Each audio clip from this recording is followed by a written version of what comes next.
If you like the story, you can support the author on Patreon. Link is in the description. Chapter 76, The Bargain of Annihilation. The throne room of Ba Sing Se felt impossibly small beneath the weight of what they had just witnessed. Faces that had been stern a moment before were now pale and hollow, everyone was scared of what was coming. At the side of the room, Ong sat closed eyes meditating, his chest still glowing faintly from the communion with Rava. Silence was heavy as everyone watched him, waiting for whatever knowledge had passed between the spirit and the avatar. When Ong finally opened his eyes and rose, worry was etched across his features. He drew a long, steadying breath. Sokka, unable to hold back, burst forward with impatience. So what did you learn? Ong steadied himself and spoke quietly a lot. He paused, then told them what Rava had shown and said. Long ago, tens of thousands of years ago, two primordial spirits existed, Rava, the spirit of light and order, and Vado, the spirit of darkness and chaos. 10,000 years ago, an event unfolded that required Rava to merge with a human. Together they defeated and sealed Vado once and for all, becoming the first avatar, the bridge between the human and spirit worlds. He let his words settle in before he continued. Vado is unimaginably evil and powerful. According to Rava, if Vado is freed, chaos and destruction will follow. Worse still, if Vado were to merge with Tai Lung, an unstoppable, evil avatar would be born. Rava said Tai Lung is by far the strongest human she has ever seen. Sokka sagged his shoulders. That's not encouraging one bit, he muttered. What about turning the masters into green mindless slaves? Ong shook his head. She has never seen anything like that before, he answered, and Sokka's breath left him all at once. Topha's voice joined in. So this has escalated from stopping a war maniac who wants to rule the world to a crazy monster who wants to end it. She looked at the gathered people. Any idea what we should do? General Hao's jaw tightened. We are running out of time, he said. When the comet arrives, Tai Lung will be truly unstoppable. Our only chance is for the avatar to defeat him now. Iroh, who had been listening with a sorrowful patience, shook his head. No, he said softly but firmly. That will not work. He is already powerful enough to contend with the avatar, and with the White Lotus Masters on his side, obeying his every command, the avatar wouldn't be able to defeat Tai Lung. Even if we assist the avatar in his battle, we cannot be sure of victory. Katara's hands curled into worried fists. We can't just sit and wait for the end to come, she said. The Earth King, his face drawn with the pressure of impossible choices, watched his generals and supposed saviors feeling helpless under the scope of the incoming threat. At last the Earth King spoke, his voice small and uncertain. If there is no hope of winning against him, then perhaps we should free his father and surrender. Everyone stared at him stunned by his words. General Hao barked, we can't allow them to win. The king's voice wavered. At least that way my people will survive to see tomorrow. I do not want the world to end because we pushed a madman too far. He turned toward Iroh. You were right all along, we should have freed his father. We provoked that monster into coming after us, now we must pay the price of our choice. General Hao's posture tightened as he considered the cost of the king's logic. After a long, weary breath he said, I will deliver myself to that monster along with his father. The chamber went so still. General Hao continued, voice heavy with responsibility, I led the invasion and I kidnapped his father. He will not rest until he has my head. If that is the price for our people to survive when the time comes, then I will give it. Ong, steady despite the turmoil around him, said. Let us prepare our defenses, we will fight. If we are overwhelmed and there is truly no hope of victory, then we surrender. But until that point we must try everything. Eyes met eyes around the throne room, fright mirrored, resolve kindling. They nodded slowly, reluctant but resolute, each person taking comfort in the other's willingness to stand together beneath the shadow of the coming disaster. The Fire Nation army made a camp 2 days' march from Ba Sing Se. With Tai Lung and Fire Lord Azula leading the army and Sozin's comet climbing the sky, morale was at its peak. Soldiers spoke in loud, hopeful voices, they viewed the march as the beginning of the end, certain the war would finally close with their victory. Near the command tent, Tai Lung, Tai Li and Mai clustered with a handful of high-ranking officers while Azula engaged the jade form of Oze in sparring. Though Oze had been turned into a mindless jade puppet, the Jade Old Fire Lord still retained his power and combat skill, the body moved with the memory of a master's technique. Even hollowed, he remained extremely powerful. Azula, determined to prove herself as Fire Lord, matched Oze blow for blow without breaking a sweat. She pressed him hard, and the duel climbed toward a climax, lightning tore from both their hands at once. The two bolts met and collided in mid-air, creating a thunderous explosion that threw smoke across the field. When the smoke cleared, Angela pushed through the haze and used the moment to strike Oze off guard. A flurry of rapid blows toppled the jade figure. Tai Lung watched and, with a single wave from his hand, returned Oze to his pendant form. "It is Angela's victory," he declared. The officers and soldiers around them broke into cheers and applause for their new Fire Lord. Angela took a steadying breath, relaxed into the triumph, and turned to Tai Lung with a question on her mind. "How strong is he compared to my free-willed father?" she asked. Tai Lung answered plainly, "They are pretty much the same. The difference is the lack of self-awareness." The remark made Angela smile. "So it is fine to say I have surpassed my father?" she asked, pride and a little mischief in her tone. Tai Lung nodded. "Yes, right now you are stronger than your father." Tai Li chimed in with heartfelt enthusiasm, "Congratulations, Angela." Angela laughed softly. "Thanks. I can now die happy knowing I am the second strongest firebender in the world." Mai added dryly, "I don't think we still can call Tai Lung a firebender at all. He is nothing like a firebender anymore." Angela shot a glance at Tai Lung. "Mai brings a good point," she teased. "I am the strongest firebender in the world, you don't count." Tai Lung answered with level calm, "Fundamentally I am still a firebender. It is the only element I can bend." Angela's brow lifted and said in an amused tone, "Then figure out how to bend some other elements, I don't want to remain the second for too long." Tai Li elbowed in with a grin. He still needs to figure out how to make non-benders be able to bend first. Tai Lung let the banter pass and then reminded them of the larger purpose. "Are you all forgetting we are here to invade the capital of the Earth Kingdom?" Angela waved a hand in a dismissive motion while rolling her eyes. "I don't think we will fight. You're scary already, and when you add the comet, the Jade Masters, and that ancient evil spirit you threatened to free to the mix, who would dare to continue this war? Fighting you is a lunacy." Angela paused, then added with a sharper edge, "Now that I think about it, you embody my father's ideology of ruling with fear far better than he ever did." Tai Lung's expression did not change as he replied, "You know why I am doing this?" Tai Li's voice grew small with worry, "What if they hurt your father?" Tai Lung's answer was quiet and full of confidence, "They won't dare. My threat was not only to make them surrender, but to make them afraid to harm my father. They will not risk the chance of me truly going mad and destroying the world. By keeping my father safe, they will at least have the chance of surrendering, and a world to live the next day." Angela chuckled, "And you are cunning in your own way.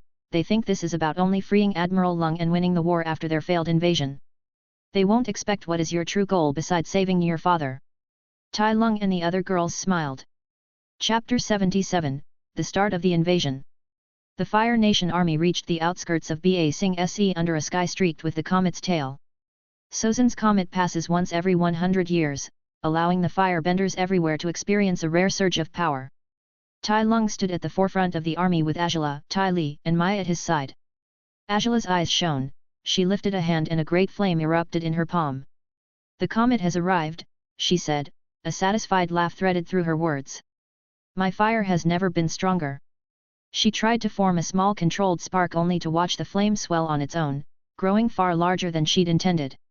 She let it boil and curl in her hand, amused and pleased by the ease of it. "I wanted to create a small flame, but look at the size." Tai Lung studied the living blaze for a long moment before answering.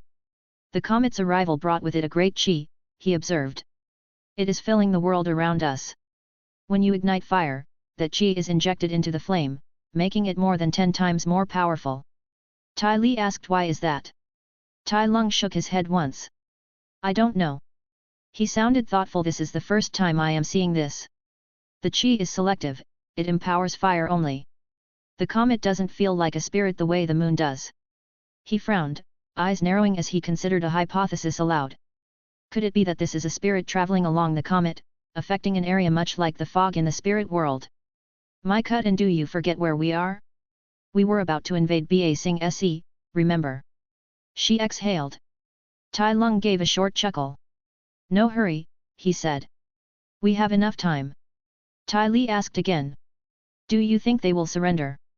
Tai Lung's gaze moved to the city walls, to the tiny figures of defenders, the patrols running along the ramparts. No, he said simply. They planned to fight. Angela's eyes glittered with impatience. If they planned to fight, why wait till the comet arrived? Their odds were already bad enough. Is there no one among them who is sane enough to say it is a disaster to battle us during the comet? She scanned the walls with clear disdain in her eyes. If I were on their side, I would have harassed the invading army along the way, set traps, anything to delay them and make them miss the comet. Tai Li tried to imagine such tactics. They could dig holes or trenches, she suggested. Angela nodded. That would have been better than waiting for the attack to happen, she agreed. My snap them back to the present again. You are digressing again. Will you start the attack already? Tai Lung smiled without humor. He stepped forward and, from his open palm, flung a handful of jade pendants into the air. Then he punched and kicked them with all his might, sending them flying into the distance. They spun and flashed. As they reached their apex, many erupted in a sickly green light. Jaded figures burst into being and flew like living projectiles, slicing the air with fire bending as they rose over Ba Sing Se's wall. The pendants that continued falling struck the ground, detonated in green energy, and from each blast great rocks erupted, charging toward the city like roaring beasts. Mai said. Finally. Can we charge now? No hurry, Tai Lung said again. Let the Jade Warriors fight for a little. I also want to try something Zhang Zhang liked to do. Angela's brow arched and asked. What did the old traitor do? Tai Lung extended an arm, a great wall of fire erupted in the distance, rising high in the air, then moved forward, burning everything in its path. He can raise a wall of fire from distance and then drive it forward, Tai Lung said, watching the advancing flame. That would be an interesting way to attack the wall, no? On the wall. The army of the Fire Nation stretched across the horizon like a sea of blood.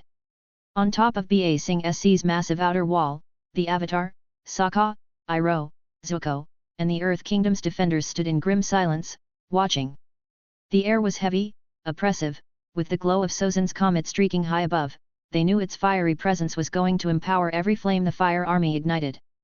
General Hao raised a spyglass, his voice full of unease. I don't understand, why are they just standing there like that? Why not charge? Sokka replied. Maybe they're waiting for the comet to grant them power. No, Iroh cut him off immediately, his voice steady but grim. The comet is already here. Its power has been flowing through us since it crossed the sky. That is not why they wait. Sokka frowned. Then, they're strategizing how to attack us. As if to confirm his words, General Hao stiffened. His tone rose with urgency. They're starting. Tai Lung is moving. Everyone tensed as Tai Lung stepped forward. He hurled a cluster of green, glowing stones high into the air toward the wall. The defenders watched in dread as the first stone ignited mid-flight with a sickly emerald light. From its eruption, 4 jade figures emerged, flying straight toward them with a trail of fire behind them. The lead figure thrust a fist forward, and a massive torrent of fire screamed toward the wall. Ong reacted instantly, sweeping his staff and bending a burst of air that scattered the blaze before it reached the defenders. But before the fire had even dispersed completely, 2 more pillars of fire roared from the flanks, bearing down on them. Iroh and Zuko stepped forward in unison, fire meeting fire, their combined bending held the attacks back. Then the stone beneath their feet exploded. Flames burst upward, forcing them to leap clear. Off the wall. Iroh barked. Ong caught Sokka with a sweep of air and glided them both to safety. Iroh and Zuko used controlled jets of fire to descend, while the Earth Kingdom soldiers scrambled down the stone by bending footholds as they went. The 4 jade figures landed hard on the street below, the ground trembling under their impact. Iroh and Zuko froze as they caught sight of them. 3 were familiar, Zhang Zhang and 2 other members of the White Lotus. But the one at their forefront made Zuko's blood run cold. Father! Zuko's voice cracked with shock. Iroh's jaw tightened, his fists clenching. So, you did not survive Tai Lung after all, brother. The soldiers around them gasped, horrified. Ong's eyes widened in disbelief. That man, he's Zuko's father? The previous Fire Lord. Iroh's tone dropped into gravity. Yes. Ong's stomach turned. The enemy he had prepared for all this time, the monster he once thought he would need to face had already been broken, enslaved, turned into a lifeless weapon. His grip on his staff tightened until his knuckles whitened. I won't let Tai Lung win. I won't let him do this to my friends. But before he could even move, the wall behind them shook violently. With a thunderous crack, stone burst outward in an explosion of force. Dust and rubble rained down, and through the breach came another wave of jade light. Figures marched in, leading the charge Bumi and followed by the rest of the White Lotus, their eyes lifeless. Spirits? Sokka whispered. The defenders pulled together, backs against one another, encircled by jade warriors on both sides. Relief came in a surge of footsteps, Toph, Katara, and more Earth Kingdom reinforcements rushing from the other sections of the wall to join the stand. Toph's voice was as loud as ever. "You old senile man!" She screamed across the battlefield, locking eyes with Bumi. "Puppet or not, I'm still the greatest earthbender in the world, come face me." "Master Pakku!" Katara's voice cracked with grief as she faced her jaded mentor. "Please, resist. Don't let Tai Lung control you." The street right behind the wall became a battlefield in an instant.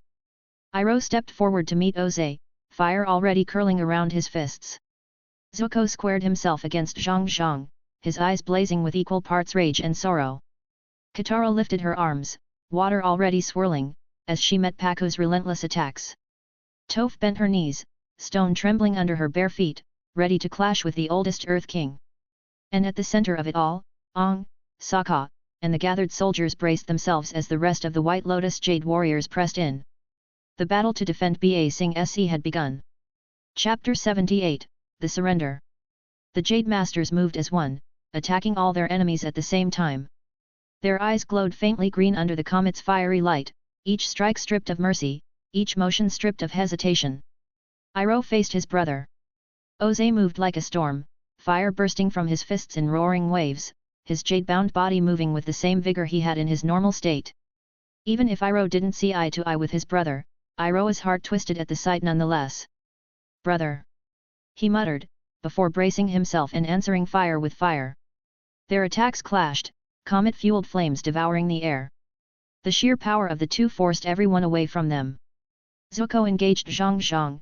Zuko heard about Jiang's disciplined style from his uncle, and now Zuko could tell that it is still present even in Jiang's hollow state. Jiang's flames curved and flowed like a river, pushing Zuko back. "I won't lose to you, I was taught by a greater firebender than you," Zuko growled, ducking under a strike. Katara stood opposite Pakku, and her heart ached. His ice attack came merciless, walls and spears rising from the ground. She answered with water drawn from every source around them, her voice breaking as she said, "Please Master Pakku, wake up." She split a column of ice with a whip of water. Toph cracked her knuckles as Bumi charged her, the ground trembling with every step he took. The old king bent stone with terrifying force, ripping entire slabs of earth and hurling them like children's toys. Toph smirked, confident in her abilities. "I am the greatest earthbender in the world, you being a mindless doll or senile crazy old man won't make a difference." She stomped the ground, pillars shooting upward, colliding with Bumi's boulders in deafening bursts. Aang spun his staff, air whipping around him as jade warriors pressed in. Sokka and earth soldiers joined, trying to turn the tide. Aang's eyes darted between the duels, his allies clashing with their own teachers, family, and friends. "This is horrible." The jade warriors attacked relentlessly, their bending was as if they were alive. "Behind you!" Sokka yelled, blocking a jade soldier with a desperate strike of his spear. The impact sent Sokka flying. "Sokka!" Aang twirled his staff, air bursting outward to push back three more. "We have to end this fast!"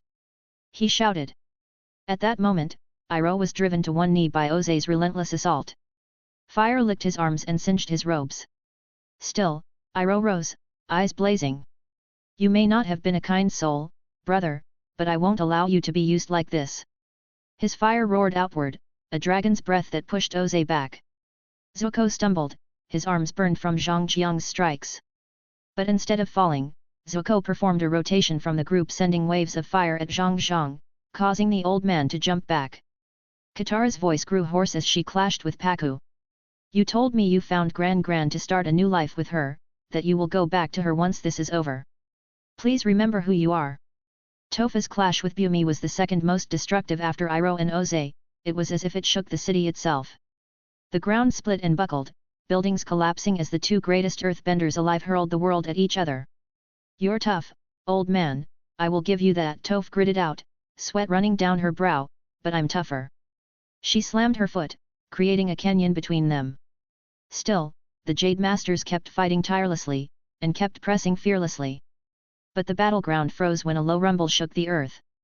Every combatant turned as the wall of Ba Sing Se lit up with jagged blue cracks. The glowing lines spread like veins across the massive stone, and then with a deafening roar, the wall erupted outward. Stone shattered, flames tore through the air, and an entire side of the city's outer defense crumbled into ruin. Dust and smoke poured into the sky, blocking everything from view. The defenders' eyes widened in terror as they saw parts of the fallen wall glowing red, molten under the unimaginable heat. "No!" one soldier whispered, voice trembling. Before anyone could even move, shadows blotted the smoke above. Dozens of massive fireballs came raining down from the sky, meteors of flame hurled from Fire Nation siege weapons and benders alike. They smashed into the streets beyond, exploding in violent waves that devoured whole blocks of the city.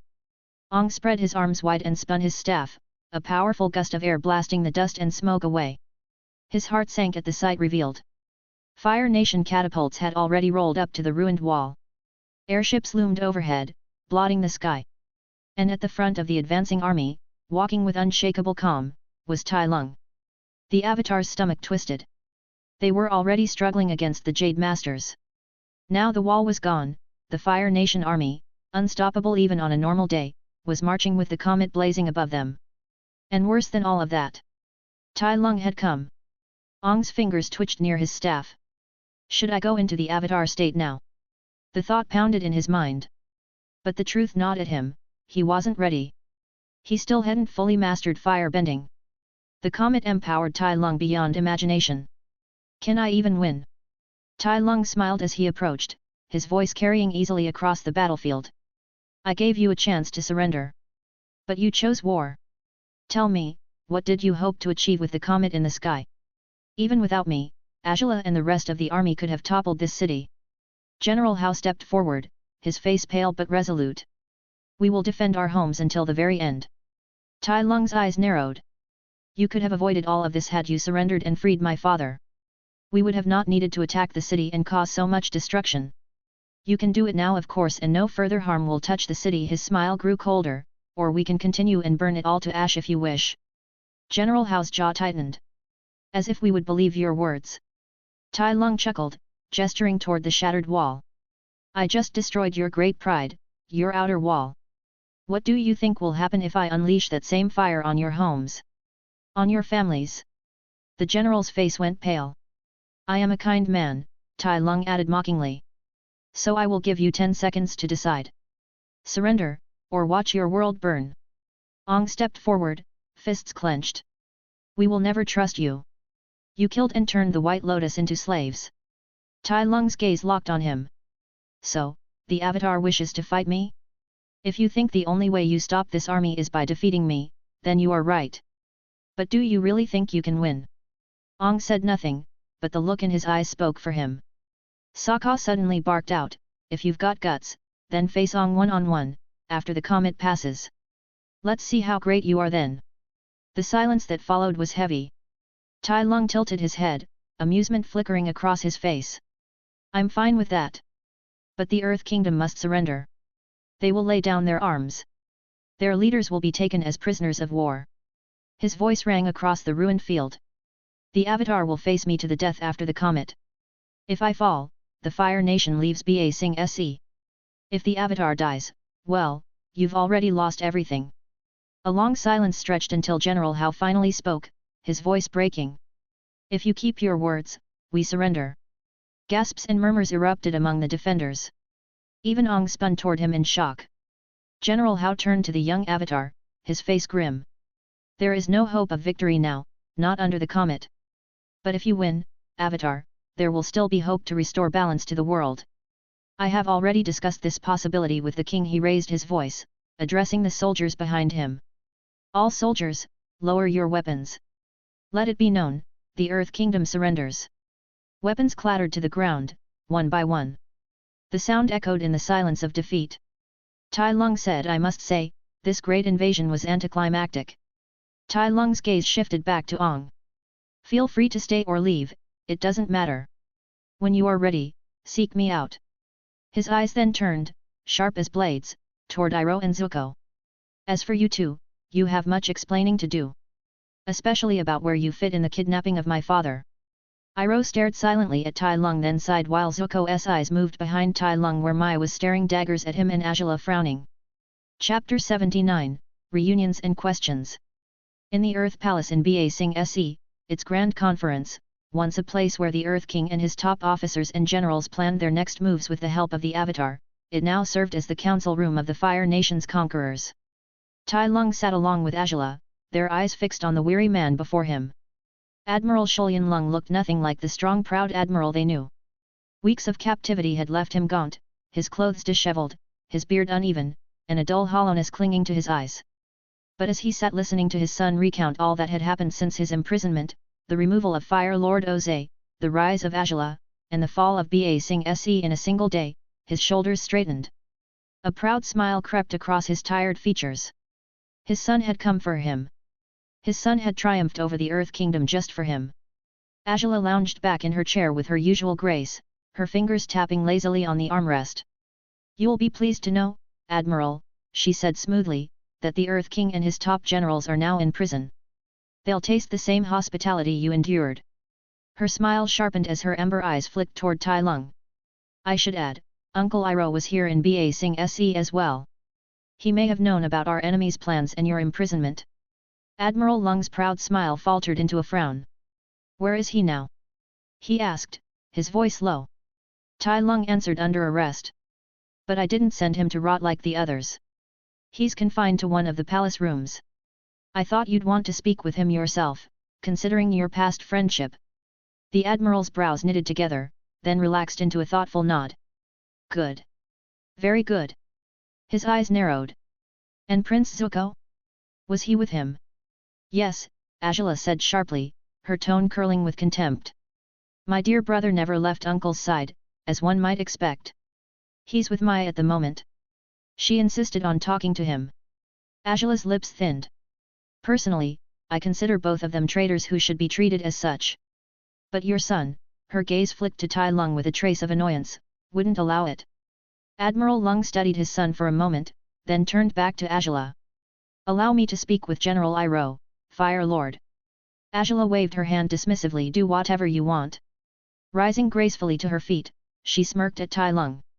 "I'll see to the army and tighten our hold on the city. If I need your help, I'll let you know."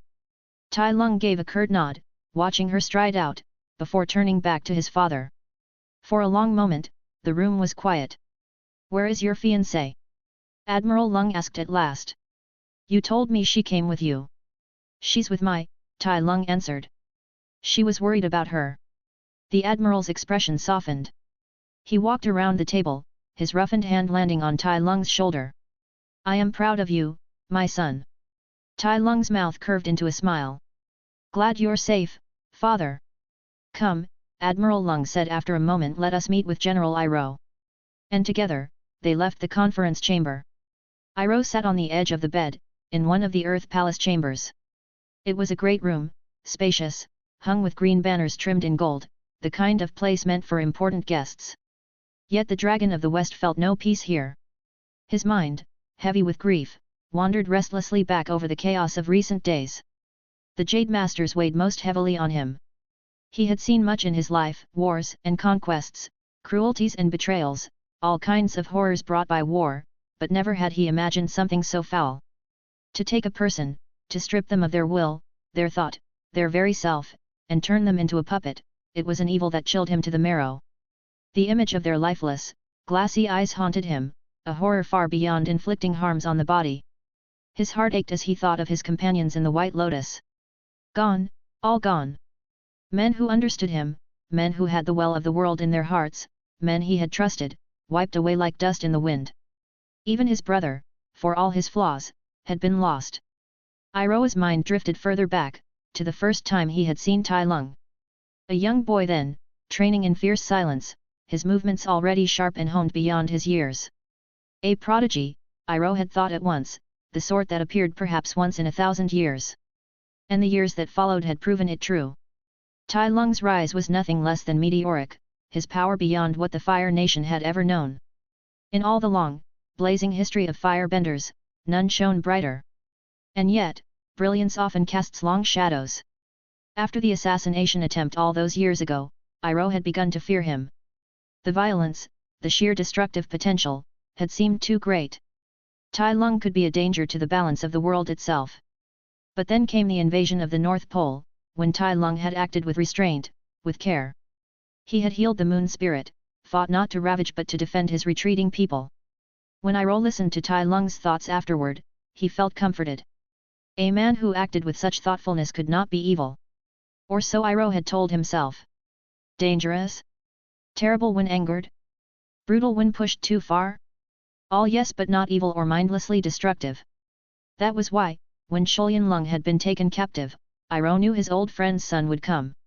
And he had expected fury, brutality, vengeance. He had not expected this.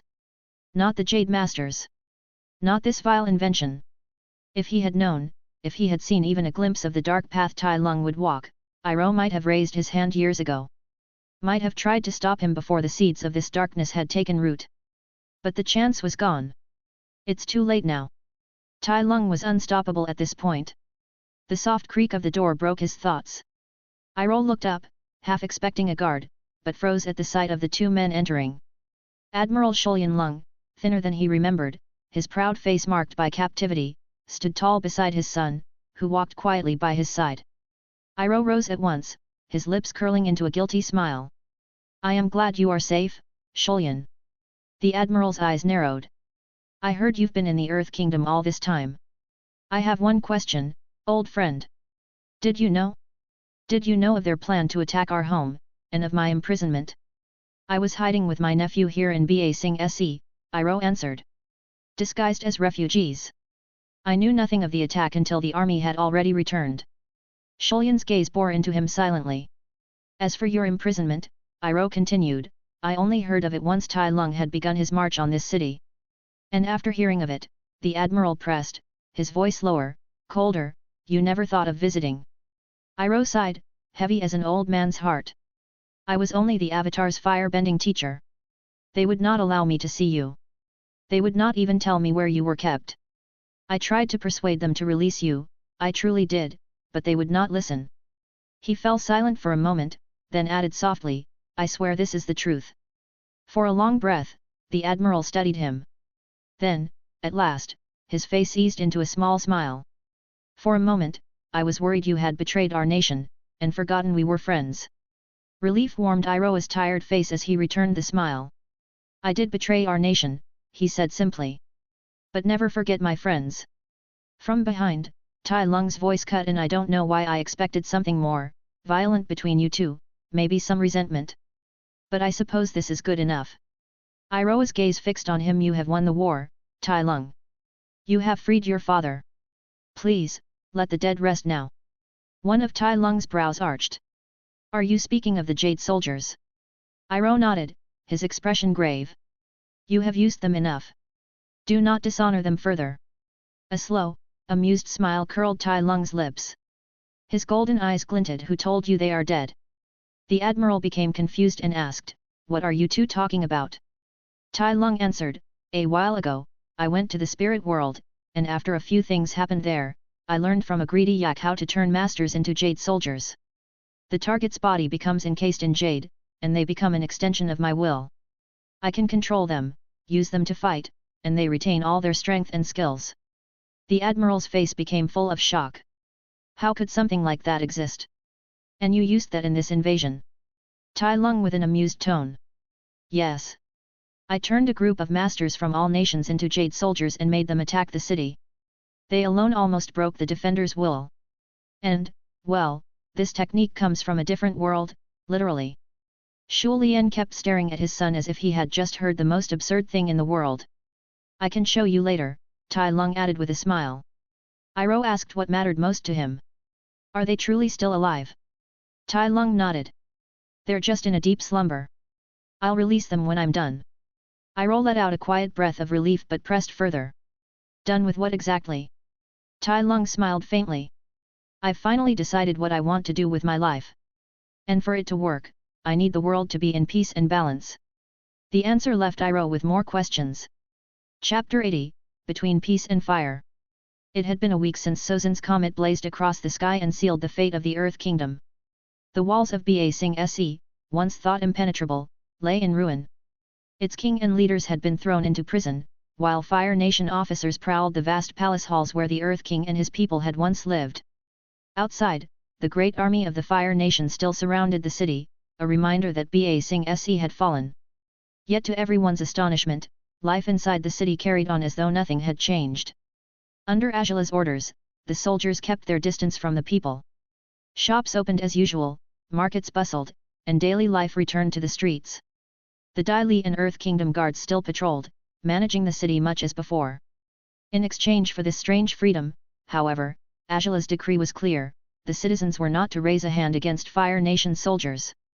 To the city, and to the world beyond, Azula announced that the Fire Nation had won the war, yet she bound her victory with an unusual agreement.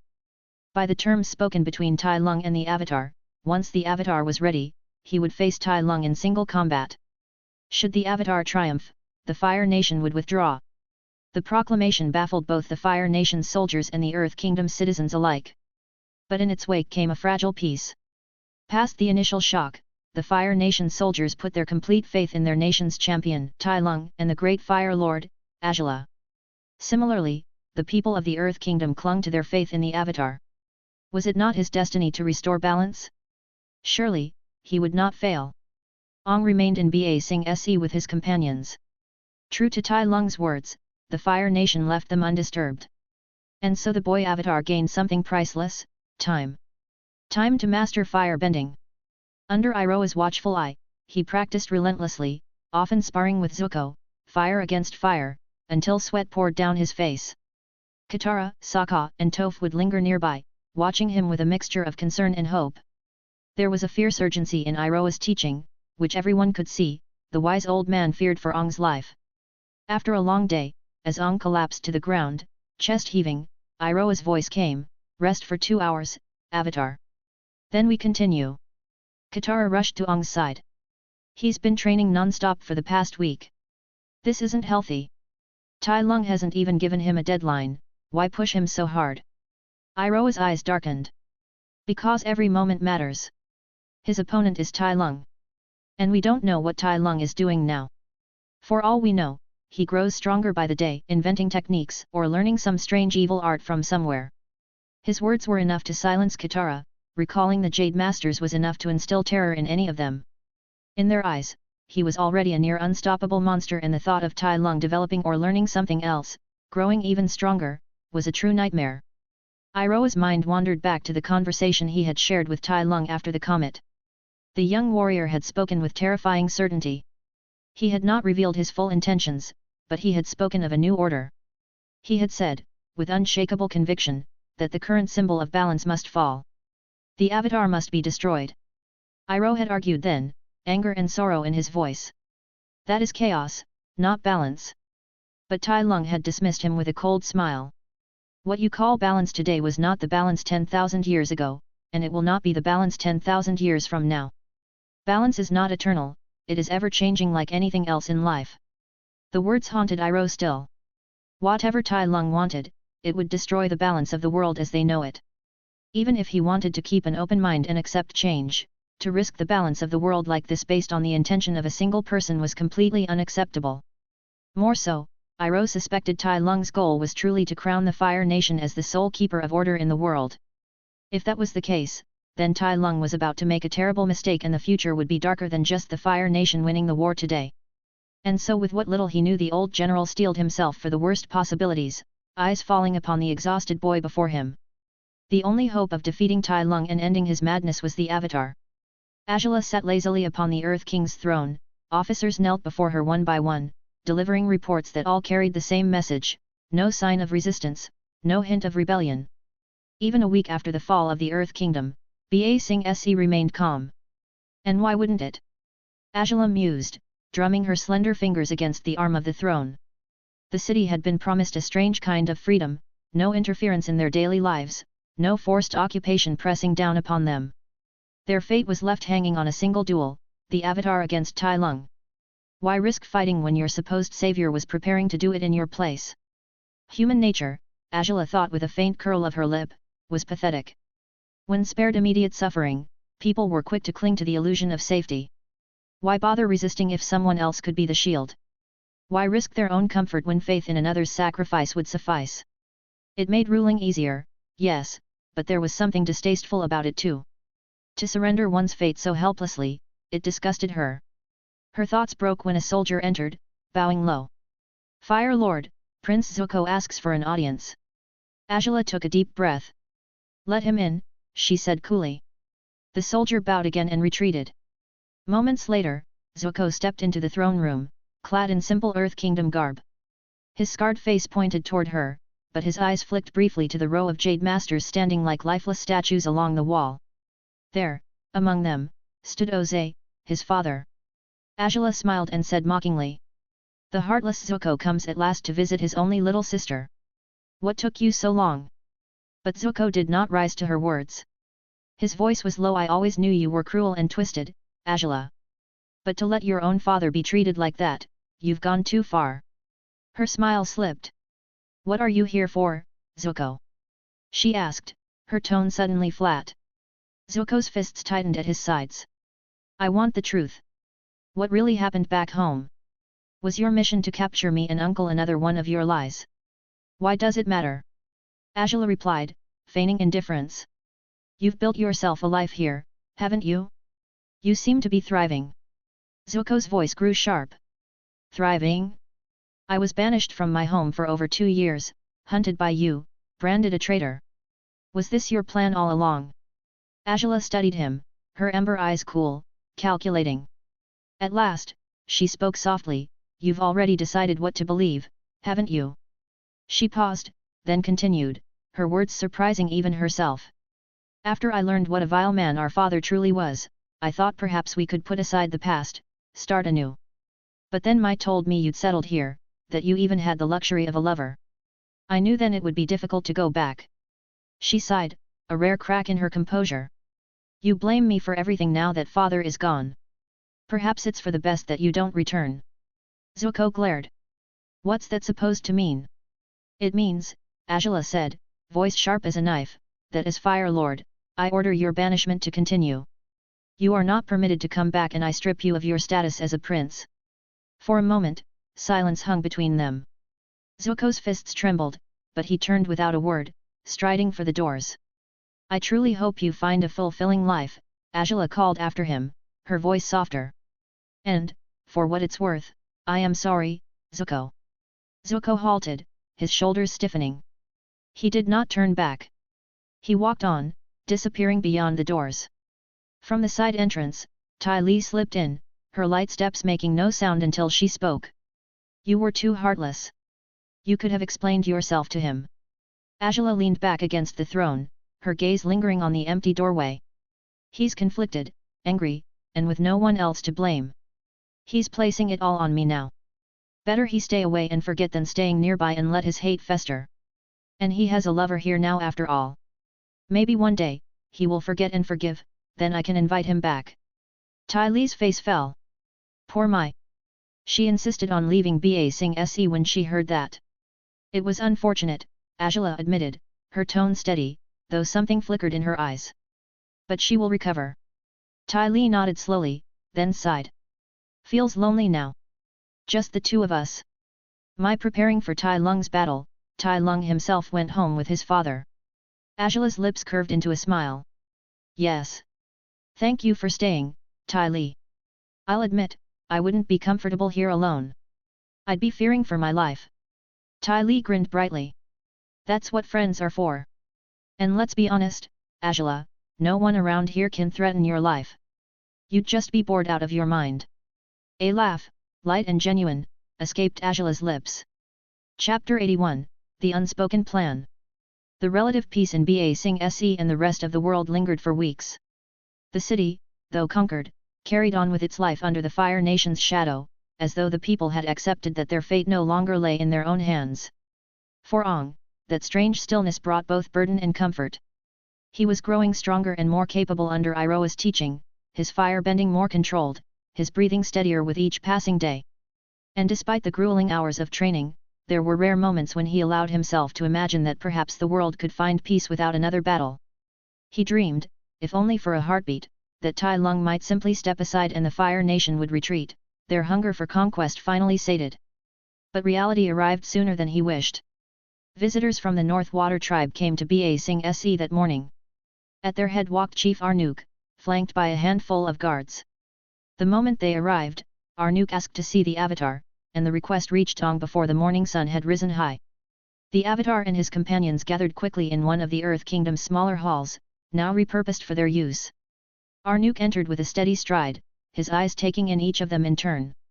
"I am glad to see you are all safe after the fall of Ba Sing Se," Arnook said gravely. "I admit, the news came as a shock." Ong shifted uneasily, guilt tugging at him as he replied, "We tried to defend the city, but in the end, the Fire Nation was too powerful, with Sozan's comet in the sky, their firebending was unstoppable." Arnook nodded in quiet understanding. "I can imagine it. If Agnicolae were to be attacked during the comet, I have no doubt our walls would have fallen in a single day." His gaze sharpened, and he asked, "How is your preparation for your duel with Tai Lung?" The question startled Ong. Beside him, Katara leaned forward in alarm.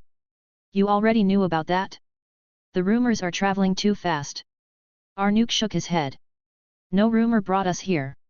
On the day prior to the comet, a spirit fox appeared in our palace carrying a letter. The message was, peculiar to say the least. It told us Ba Sing Se had fallen, and that the Avatar would face Tai Lung in single combat, 2 months hence, at the Wolong Forest." The words struck the group like a thunderclap. Arnook, however, continued steadily. "The letter asked that we bring a group of worthy individuals to witness this battle. It promised that no harm would come to us during the 2 months of waiting. More than that, it explained that the fate of the world would be decided by your duel. At first, I was suspicious.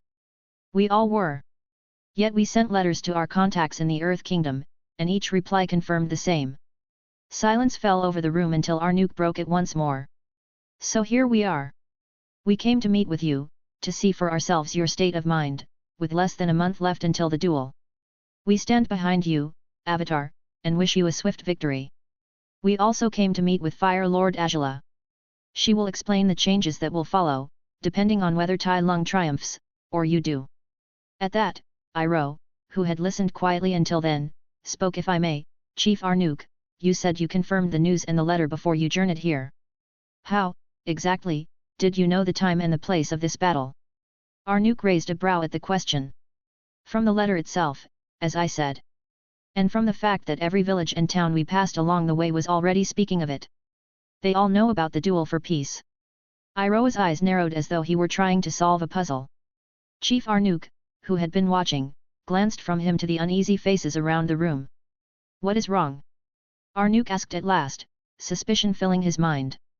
"It was Sokka who answered first. We agreed to that duel, sure, but there was no mention of a time or a place. And another thing, the challenge to Tai Lung was on the day of the comet, not before. But you're saying you were informed of it the day prior to that?" Arnook's brow furrowed. His lips tightened as he processed the words, but it was Iroh who spoke next, his voice low and grave. "They were aiming for this from the start," Iroh said. "This duel was never truly yours to choose, Avatar.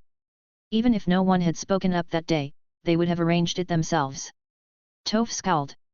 "But why? What's the point of all this drama? Tai Lung could have squashed us like bugs back on the day of the comet. And if he really wanted some fancy legendary duel, he could challenge Ong any day now." Iroh's gaze grew heavy. "Because they do not want to simply defeat the Avatar. They want to destroy him as a symbol. They want the world to watch him stand tall, at the height of his power, and then fall to the Fire Nation.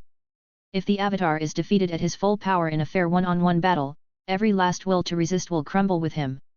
A shadow passed over the room at his words.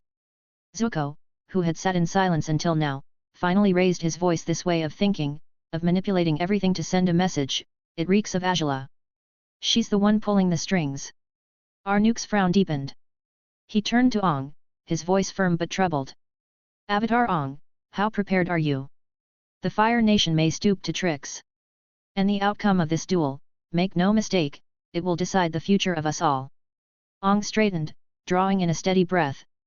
"I've mastered all 4 elements now," he said, his voice tinged with unease. "I'm still training, still learning how to duel better, but I'm ready. Arnuk gave a solemn nod. But, Sokka cut in, unable to contain himself, aren't they worried the avatar won't even show up? I mean, they didn't tell us the date. Clearly they were planning to spring it at the last moment. Iroh shook his head gravely. Not showing up would be as disastrous as losing. The entire world already knows of this duel. They've invited witnesses, perhaps even the common folk. If the avatar does not appear before them, their faith will shatter. Ong's hands clenched into fists. His voice, quiet but firm, I won't let their plan work. I'll face Tai Lung. I'll defeat him. I'll bring peace. Iroh inclined his head, though his eyes still carried unease. My concern lies not in the duel itself, but in the spirit fox that carried the letter. A spirit serving Tai Lung, why would that be? The room went silent. Nobody had an answer. Maybe. Sokka began, breaking the silence with a hesitant tone, maybe he's got a pet spirit. Iroh shook his head. No, I don't believe it is that simple, what I fear is Tai Lung's growing connection to the spirit world. He has already entered the spirit world. He learned the Jade evil art from there. This and the fox spirit show he had ties to the spirit world now and is actively maintaining and using them. Katara's voice broke in, thoughtful and sharp. You said it was a fox. Could it be connected to Wan Shi Tong? The spirit of the library? Sokka's eyes widened. Yeah, if Tai Lung learned that Jade stuff from the library, maybe he struck some kind of deal with Wan Shi Tong. But if that's the case... His words slowed as a cold realization crept into them. What else did he learn from that place? None of them dared to imagine the answer. Sokka, not satisfied, spoke again. So they want to destroy the avatar as a symbol, but what are they going to put in its place? Are they planning to make Tai Lung some sort of replacement while the Fire Nation turns the whole world into its property? If that's their grand plan, then maybe the idea of Tai Lung being the fire avatar has gone straight to his head. At first, everyone simply stared at him. It wasn't uncommon for Sokka's theories to be met with blank looks. But this time, Ong's face changed. His grey eyes clouded over with a dawning horror, and when he spoke, his voice was so soft it was almost a whisper. No. Everyone turned toward him at once. Ong swallowed hard. Vado, he said. Tai Lung met with Vado. Sokka's right, Tai Lung's plan might be to merge with Vado. To become a new avatar. A dark, twisted avatar, one who could only bend fire. Chief Arnuk stiffened. His face was confused, almost disbelieving. He didn't know who Vado is, but the expressions around him told him more than words could. Katara's voice trembled as she asked, could it be, he already merged with Vado? Ong shook his head quickly, though his voice was grave. No. Rava told me, the world itself would begin to change if Vado was freed. Darkness and chaos would spread across the land, and every spirit would feel it. That hasn't happened yet. And Tai Lung can't do it on his own. The spirit portal is closed, which means he can't enter with his physical body to free Vado. Only the avatar can open the portal. And even if he can enter the spirit world with his spirit, the other spirits would never help him to free Vado. They know what would happen if he was freed. Sokka's eyes widened and said, now you say that. He must have been lying about joining hands with Vado. He couldn't do that in the first place. Toph asked, what if he uses that creepy jade art to enslave you, Twinklitos? Wouldn't that mean he could open the portal through you? A hush fell over the chamber. No one answered. They didn't need to. In that single, unthinkable possibility, they understood it all, Tai Lung's goal, Agila's schemes, and the true weight of the duel. If Ong fell, it wasn't just the avatar who would be lost. It would mean the return of Vado and the end of their world. Tai Lung and Agila had gone insane. Chapter 82, The Calm and the Worried. As the day of the duel drew nearer, tension spread like wildfire across the world. NBA Singh Se, Agila, and Tai Li gave their final instructions to the Fire Nation officers who would maintain control of the vast city. Their orders were clear, peace was to remain, discipline must be maintained. Yet even as they departed, the world was already holding its breath. For though the Fire Nation had conquered the Earth Kingdom, whispers swept across towns and villages alike, if the Avatar triumphed, the Fire Nation's armies would retreat, and the Earth Kingdom would rise free once more. Everywhere, talk of the impending battle stirred excitement, fear, and hope in equal measure. Across oceans and deserts, from the ice-cold halls of the Northern Water Tribe chief to the noble courts scattered throughout the Earth Kingdom, the duel became the sole subject of conversation. Even the Fire Nation's admirals and generals could not disguise their curiosity. People from every walk of life, nobles, soldiers, farmers, merchants, and others set their journeys toward the Wolong Forest, where destiny itself seemed to be waiting. The news had even reached Kyoji Island. Many of the Kyoji warriors, sworn defenders of their home, laid aside their duties, seized by the need to witness the clash between the Avatar and the strongest firebender to ever live. Ships departed their shores, carrying them to a battlefield where history will be written. Far from the gathering storm, in Shujing town, a different meeting was taking place. Shujing lay upon a small island to the east of the Fire Nation, closest to the Wolong Forest across the sea. The town had long served as a hub for naval supplies, a place where warships resupplied before venturing toward the Earth Kingdom. It was also home to the renowned swordmaster Piandao, a member of the White Lotus, who got defeated and turned into a jade at the hands of Tai Lung. Here, in a modest inn tucked in the town houses, Angela and Tai Li arrived to join Mai, Tai Lung, Admiral Lung, and the rest of Tai Lung's crew. When Angela entered, her golden eyes settled first upon Mai. "So Mai, how was your trip around the Earth Kingdom?" she asked. Mai, sitting idly on a wooden chair, exhaled. "Boring," she replied with her usual flatness. "The only thing I did was spread the news and try to encourage people to come witness it." Tai Li clasped her hands together brightly. "I hope you gave them a smile while inviting them." Mai turned her blank stare toward Tai Li, unblinking and unamused. A faint silence followed. Then Tai Li laughed weakly, fiddling with her braid. "Yes, that was stupid of me to say. You'd never do that." Amidst their exchange, Admiral Lung sat listening, his face breaking into a smile. He focused on Angela and spoke. "I am most impressed by you, Fire Lord. Tai Lung told me of his intent to end the era of the Avatar, and how you planned and orchestrated the rest." Angela's lips curved into a sharp smile. "I did nothing impressive. I merely agree with Tai Lung's goal. But for his victory to mean anything, the world must see it, see the Avatar, at the height of his power, fall. The Avatar should have mastered all four elements by now, and if enough bear witness, none will be able to deny the truth of the new order." Admiral Lung's expression darkened with thought. "I hope everything unfolds as the two of you planned.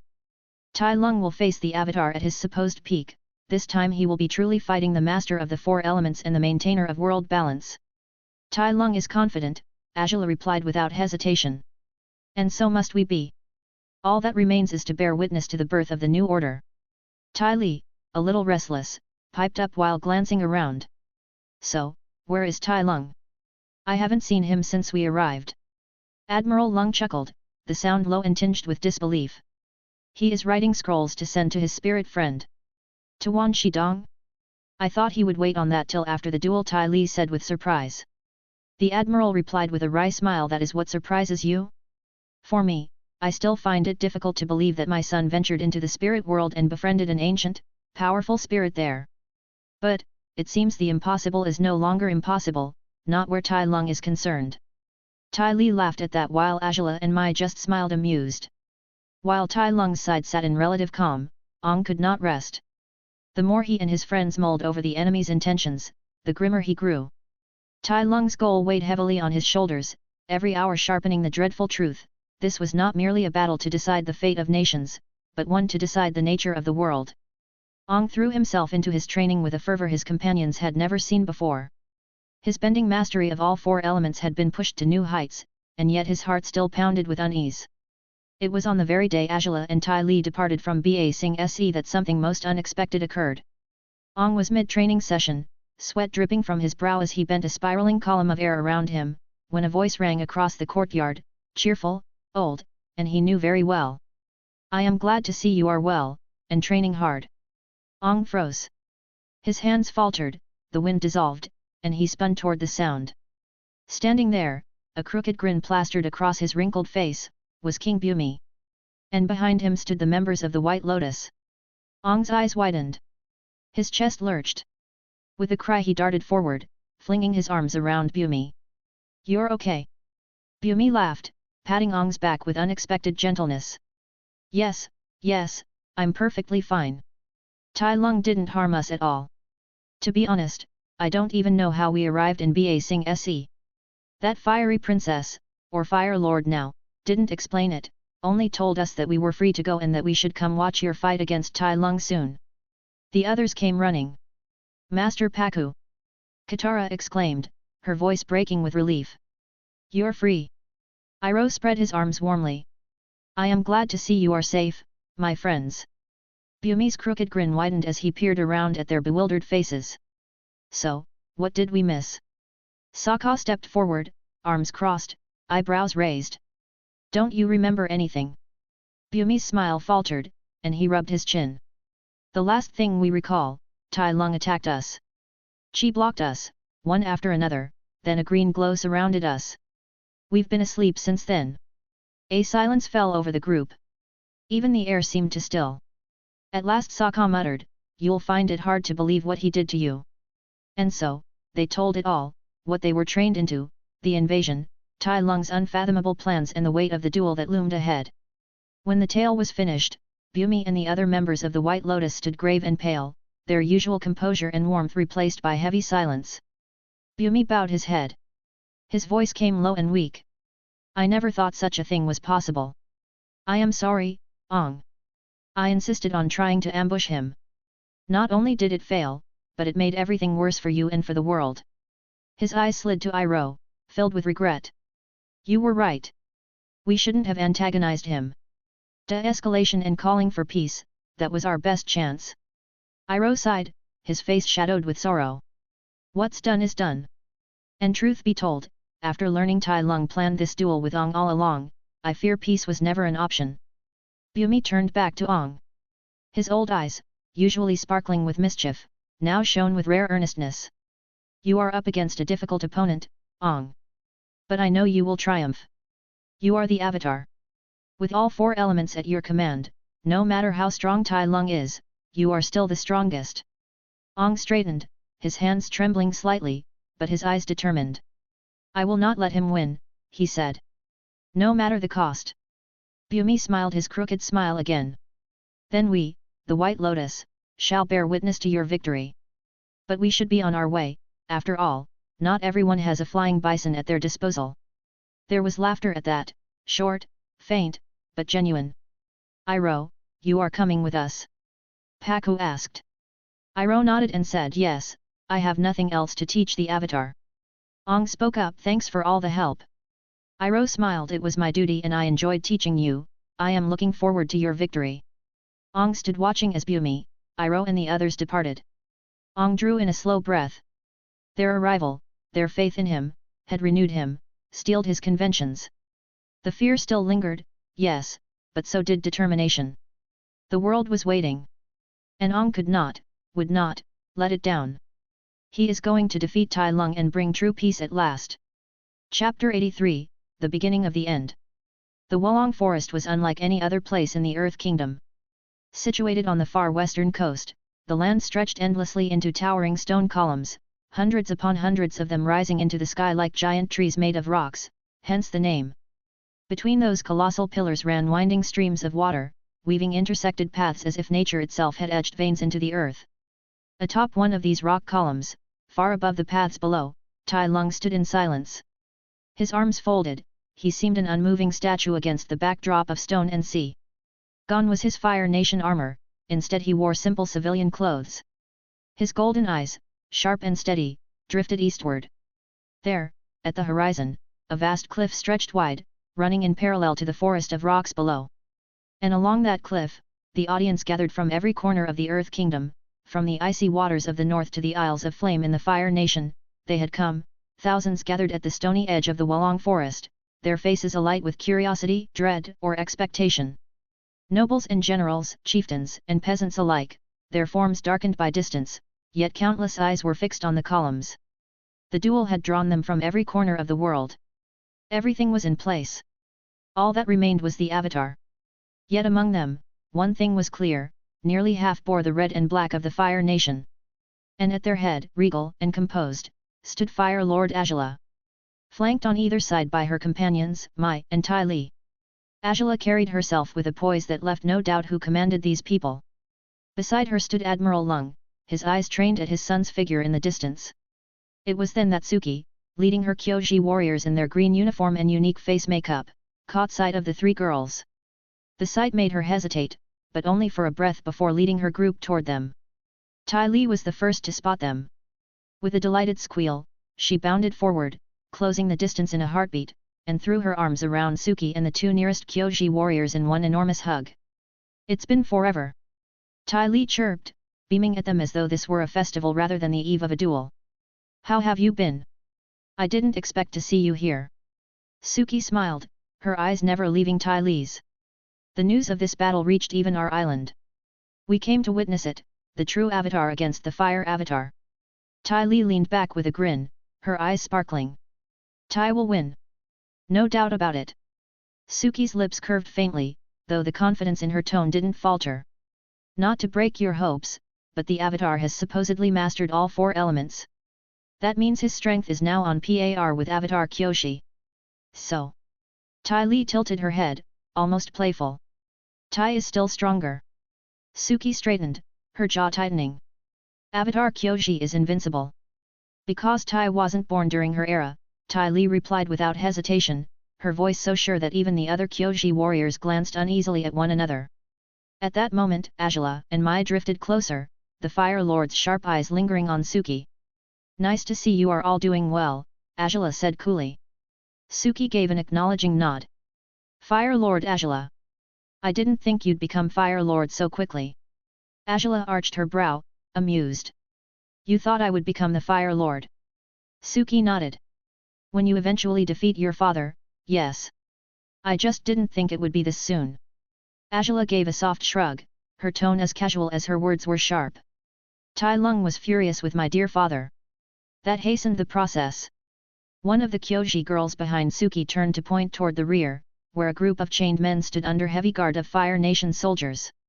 "What's with them?" she asked.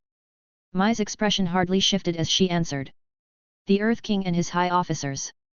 We brought them here to bear witness." Suki frowned, her voice hardening. "You brought them chained?" Angela's eyes flicked to her and answered as a matter of fact. "They are prisoners of war after all." Tai Li added brightly, though her tone carried an uncharacteristic edge, "They kidnapped Tai's father and left him in an underground prison for weeks. Think of it as their punishment." The Kyoji warriors exchanged glances. But in truth, none of them felt sympathy for the Earth King. If anything, their loyalties leaned toward Tai Lung. Slowly, Suki and the others nodded. Angela turned her head eastward. The faintest smile touched her lips. "And here comes our guest of honor." All eyes followed her gaze. High above, cutting through the pale sky, a white shape loomed, the Avatar's bison. Gasps rose from the crowd as Appa's mighty tail stirred the air, carrying him closer and closer to the Wolong forest. As the beast drew near, a smaller figure leapt from his back. Glider open, Ong soared forward, heading straight for the lone column where Tai Lung waited. Meanwhile, Appa descended with heavy grace, circling toward the cliff edge where the White Lotus members had gathered in solemn anticipation. The Battle of Legends was about to begin. Tai Lung did not stir, his arms still folded, his stance still. Time passed in absolute silence, save for the wind sighing between the stone towers. Then, at last, Ong's flying bison appeared in the distance, followed by the Avatar soaring alone, leaving his friends behind, flying him. Tai Lung's eyes narrowed as Ong descended onto a rocky column opposite him. Slowly, he unfolded his arms. "You sure took your sweet time," Tai Lung said lazily, his voice carrying over the gulf of stone and air. "For a moment I wondered if you would run." Ong's face was set, his voice firm. "I will never run. I will put a stop to your plans." Tai Lung's lips curved into a smile. "That's the spirit. Fight me with everything you have." But Ong hesitated, taking a deep breath. "Before we start, can I ask you a question?" "Go on," Tai Lung replied, amused. Ong's grip tightened on his staff. "Why do you want to replace me?" "To replace the Avatar." For the first time, Tai Lung's smile thinned. His tone was calm, almost thoughtful. "The Avatar, the bridge between humans and spirits, master of 4 elements, keeper of balance. I think your creation was a mistake." Wan broke the bond between Rava and Vado, sealed Vado, and crowned himself Lord of Order with Rava's aid. "Balance? No. An imbalance disguised as peace." Ong's eyes widened, but he stood his ground. "The Avatar, my past lives, always tried to make the world better, to keep balance. Some may have made mistakes, but their intent was good. And even if you claim the avatar isn't a force of good for the world, freeing Vado will bring only darkness and destruction. Tai Lung's brow arched. I am indeed thinking of freeing Vado. But I highly doubt you know what I plan to do with his power, and I have no intention to explain it at this point. I know you and the world would refuse my words and maybe call me a lunatic or the enemy of peace. Ong's knuckles whitened on his staff. It doesn't matter what you're planning. I will stop you. Tai Lung's grin returned, confident and certain. Good, our conversation ends here. He slid into his stance, feet braced, shoulders set. Ong mirrored him, staff gleaming faintly in the sun. And then Tai Lung struck. His fist snapped forward, an explosion of blue fire roared across the space, immense and searing. Ong slammed his staff to the stone. A great wall of wind surged forward, pressing against the flame. For a moment it held, rippling like a curtain in a storm, then the fire pressed harder, forcing its way through. Seeing this, Ong quickly crouched low, then leapt back into a flip. A crack echoed as a chunk of the stone column tore free, clinging to his legs as he spun. With a powerful kick, Ong flew backward while launching it forward, boulder meeting flame. The impact burst in a violent explosion, rock shattering to dust in the fiery blast. He landed lightly on a second column, his focus on the cloud of dust searching for Tai Lung. But Tai Lung was already on the move, the dust had barely cleared before his form emerged above it, soaring high, fist drawn back in punching motion. The next moment, another torrent of fire erupted toward Ong. This time, Ong decided to fight it back with fire bending. His own orange flame flared and surged from his palm to meet Tai Lung's. The two streams collided mid-air. For a brief, blinding instant, fire met fire. Then Tai Lung's blue flame crushed through the orange, devouring it, forcing it back. Ong's eyes widened. He dropped his staff, throwing his second hand forward. Another jet of flame burst from his palm, joining the first, desperately trying to stop the attack.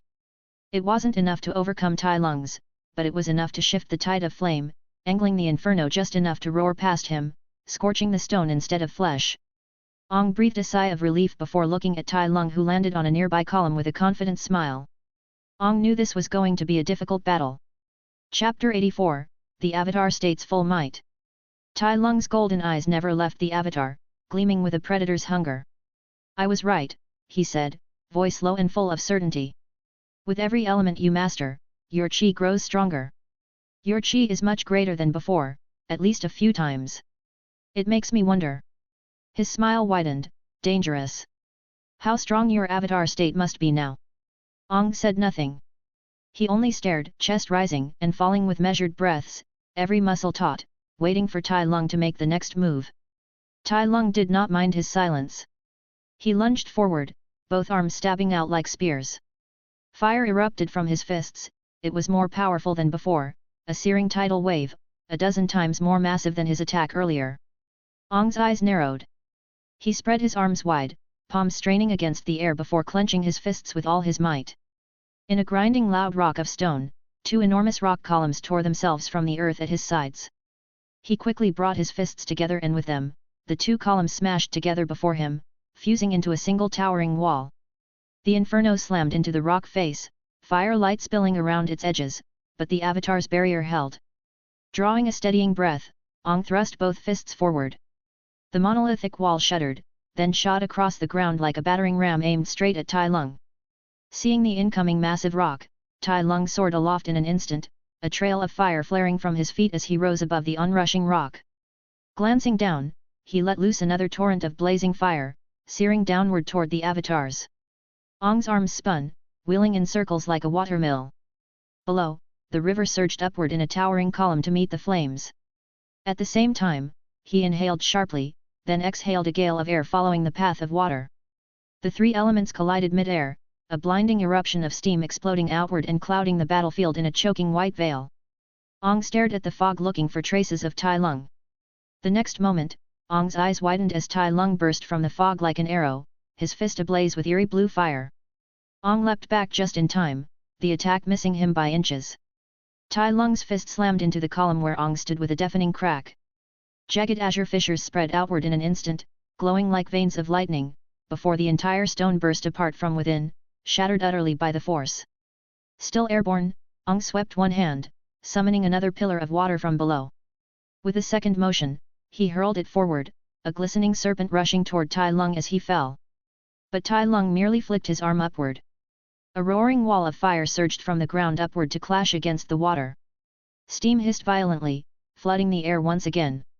Ong braced, alert for another sudden strike, but instead, a blazing sphere of blue flame tore through the fog, hurtling toward him. With a sharp motion, Ong thrust his palm forward. A piercing blast of air shot out, lancing the fireball. The orb ruptured in mid-flight with a thunderous crack, scattering sparks across the sky. Landing lightly upon a nearby column, Ong scanned the battlefield for his foe. But then, too late, he sensed the opponent. Tai Lung had used the mist and the fireball as nothing more than a distraction. From the right he came, silent as a stalking leopard, surging across the ground and up the stone. Ong spun, desperate, his fist igniting in a burst of fire as he lashed out, but Tai Lung caught the blow with an iron grip. With a savage yank, he dragged Ong forward, their faces inches apart. Then, with his other fist, he struck. The blow sank into Ong's gut. Pain exploded through him, the air leaving his lungs in a strangled gasp. His knees buckled, and he fell forward, gasping, while Tai Lung loomed above him, smiling coldly. "Avatar," Tai Lung's voice ran, "you can't beat me like this. Enter the Avatar state, and give it your all." Ong looked up, clutching his stomach, breathing shallow and ragged. His eyes burned with defiance. With a sudden jerk of his arm, he hurled a blast of fire toward Tai Lung, leaping back to a neighboring column in the same motion. Tai Lung swept the fire aside with an almost lazy move of his hand, letting the Avatar retreat and gather himself. His golden eyes glinted with anticipation. Ong staggered upright, his body trembling but his gaze fierce. He inhaled deeply, steadying his breath, then closed his eyes. For a long heartbeat there was silence, then his eyes snapped open, glowing white, the tattoos across his skin igniting with the same brilliance. The air itself howled, whipped into a storm around him. The ground shuddered. Dozens of towering rock columns cracked and tore themselves free of the earth, levitating in a wide circle before collapsing inward into dense, compact stones. They spun around Ong as though caught in an invisible orbit. From all around him, the water surged upward, curling to join the orbiting storm of earth. Flame burst from Ong's limbs, from his very mouth, twining itself into the cyclone of water and stone. His small frame hovered above the ground, suspended by the furious wind that tore at the surrounding, snapping stone and lifting dust in violent swirls. Tai Lung watched in silence without interruption. Tai Lung could feel the Avatar chi was much greater than when he faced him in Ba Sing Se during the drill invasion. It is almost as if he was someone else now. The wind roared louder, tearing rocks from their roots, cracking cliffsides. Even those watching from far off felt the ground shake and the wind blow. Many had seen the Avatar state before, but never like this. Ong raised a single hand. One of the orbiting stones shot forward with such speed it tore through the air like lightning, aimed straight for Tai Lung. Tai Lung twisted, avoiding the strike, and countered at once with a surging wave of fire from his fist.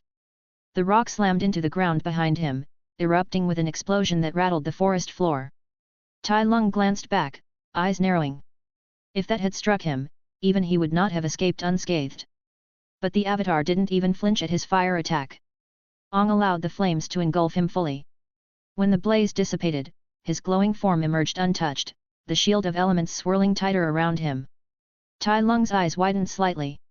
Ordinary fire would never pierce the fourfold barrier that encased the boy. Then Ong spoke and his voice was layered by hundreds of souls. "Your arrogance ends here. I will not allow you to disturb the balance any longer."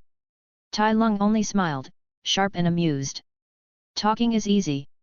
The Avatar surged forward with terrifying speed. Tai Lung leapt aside, springing from the rock just as the Avatar crashed through it, shattering stone into dust. Flame erupted from his legs, propelling him into the air as he hurled a stream of fire backward. Through the cloud of rubble, the sphere of elements burst forth with the Avatar still at the center. He swept his hand, and a tidal wave of water and boulders struck against the fire, smothering it in a violent clash. The small broken rocks turned into bullets charging toward Tai Lung. Tai Lung shot through the sky, dodging left and right as the Avatar pursued. More rocks fired like arrows from the orbit around the Avatar, slamming into the air where Tai Lung had been moments before. The waters below churned upward, pillars of liquid lashing toward him. It was as though the world itself had risen to fight him.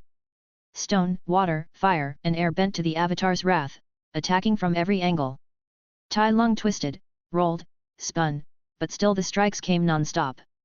Getting overwhelmed, Tai Lung chose to soar higher, blue fire bursting from his arms as well now to propel him faster, desperate to escape the storm behind him. But the avatar followed, relentlessly. At last, Tai Lung reached high into the sky. He wheeled around sharply, one hand outstretched. Flame erupted from his palm, spinning violently before condensing inward until it became a crackling, rotating sphere of pure blue fire, then hurled it down toward the avatar. The avatar halted mid-flight. With both arms raised, Ong summoned rock and water alike, a shield of mountain-size proportions forming before him. Water turned to ice, fusing with jagged stone until it loomed vast as a fortress wall. The blue fireball struck. A deafening explosion shocked the world. A great eruption of blow fire filled the world as the shield fractured at once, cracking from within before crumbling into avalanches of stone and ice. And along with it, a shock wave was unleashed that hurled Tai Lung back like a ragdoll, flames sputtering around him as he tumbled through the sky. With a fierce growl, he twisted, catching himself, and landed hard upon a towering stone column. His chest heaved as he looked on at the devastation he had wrought. Dust, fire, and shattered earth filled the air where the avatar had stood. Chapter 85, Defeated? Far from the heart of the battle, yet close enough to see and hear the crashes that split the air, the crowd stood spellbound. The Wolong forest had become an arena, its towering rock columns shaking under the fury of two figures clashing. Most of the gathered masses held spyglasses, their hands trembling as they strained to follow the blur of motion. Roars of flame and waves of water echoed across the land, mingling with the shattering of rock. On the Fire Nation's side, Azula narrowed her golden eyes, lowering her spyglass for a moment. "The Avatar is stronger than I remember," she murmured. "He is nothing like the one we faced months ago." Tai Li tilted her head. "Still. Tai's doing well. He's keeping the Avatar on the defensive." Mai gave a small, cold smirk as her eyes flicked toward the figures darting through steam and stone. "He brought the Avatar to his knees already. I'd say the fight's as good as over." But Azula shook her head. "No. For the plan to work, the Avatar needs to be defeated while in the Avatar state. Only then will it mean something. When he enters it, that is when the real fight begins." As though summoned by her words, the Avatar entered the Avatar state. From their vantage point, even separated by the distance, the watchers could feel it, the sudden shift in the world's rhythm as the boy rose up in the air in a storm. Rocks tore from the ground, torrents of water rose, fire spun into orbit, and the very wind howled. Tai Li's face paled. "Tai Lung, he's going to fight that." Admiral Lung, standing rigid in his military uniform, inclined his head solemnly. He expected this. "You both knew the Avatar would be far stronger than the last time. Isn't that true, Fire Lord?" Azula's eyes never left the storm of elements circling the glowing boy. She hesitated before answering, "Yes. Stronger. Definitely stronger than I thought." The crowd gasped collectively as the battle resumed. The speed of the combatants along with the rocks made it impossible to follow properly. They darted in and out of sight, explosions splitting the columns into rubble. The destruction grew so immense it was difficult to believe two benders alone were responsible. And yet one thing was clear, the roles had reversed. The Avatar pressed forward relentlessly, while Tai Lung twisted, dodged, and deflected. On the Fire Nation's side, many whispered prayers to Agni for Tai Lung's safety and his victory. On the opposite side of the cliff, where the Earth and Water Nations had gathered in hope of the Avatar's triumph, the atmosphere was the opposite. "Ong's losing," Katara said, her voice quivering, eyes wide as she clutched her brother's arm. "Tai Lung is too strong for him." "Calm down," Sokka replied quickly. "He hasn't entered the Avatar state yet." Toph stomped her foot with a frustrated huff. "Can't those two keep to the ground? All this flying around, I can't tell what's happening there." Sokka lifted his spyglass again, tracking the streaks of light. Ong's running and dodging, Tai Lung's pressing the attack. Then Katara gasped, clutching her mouth. "No."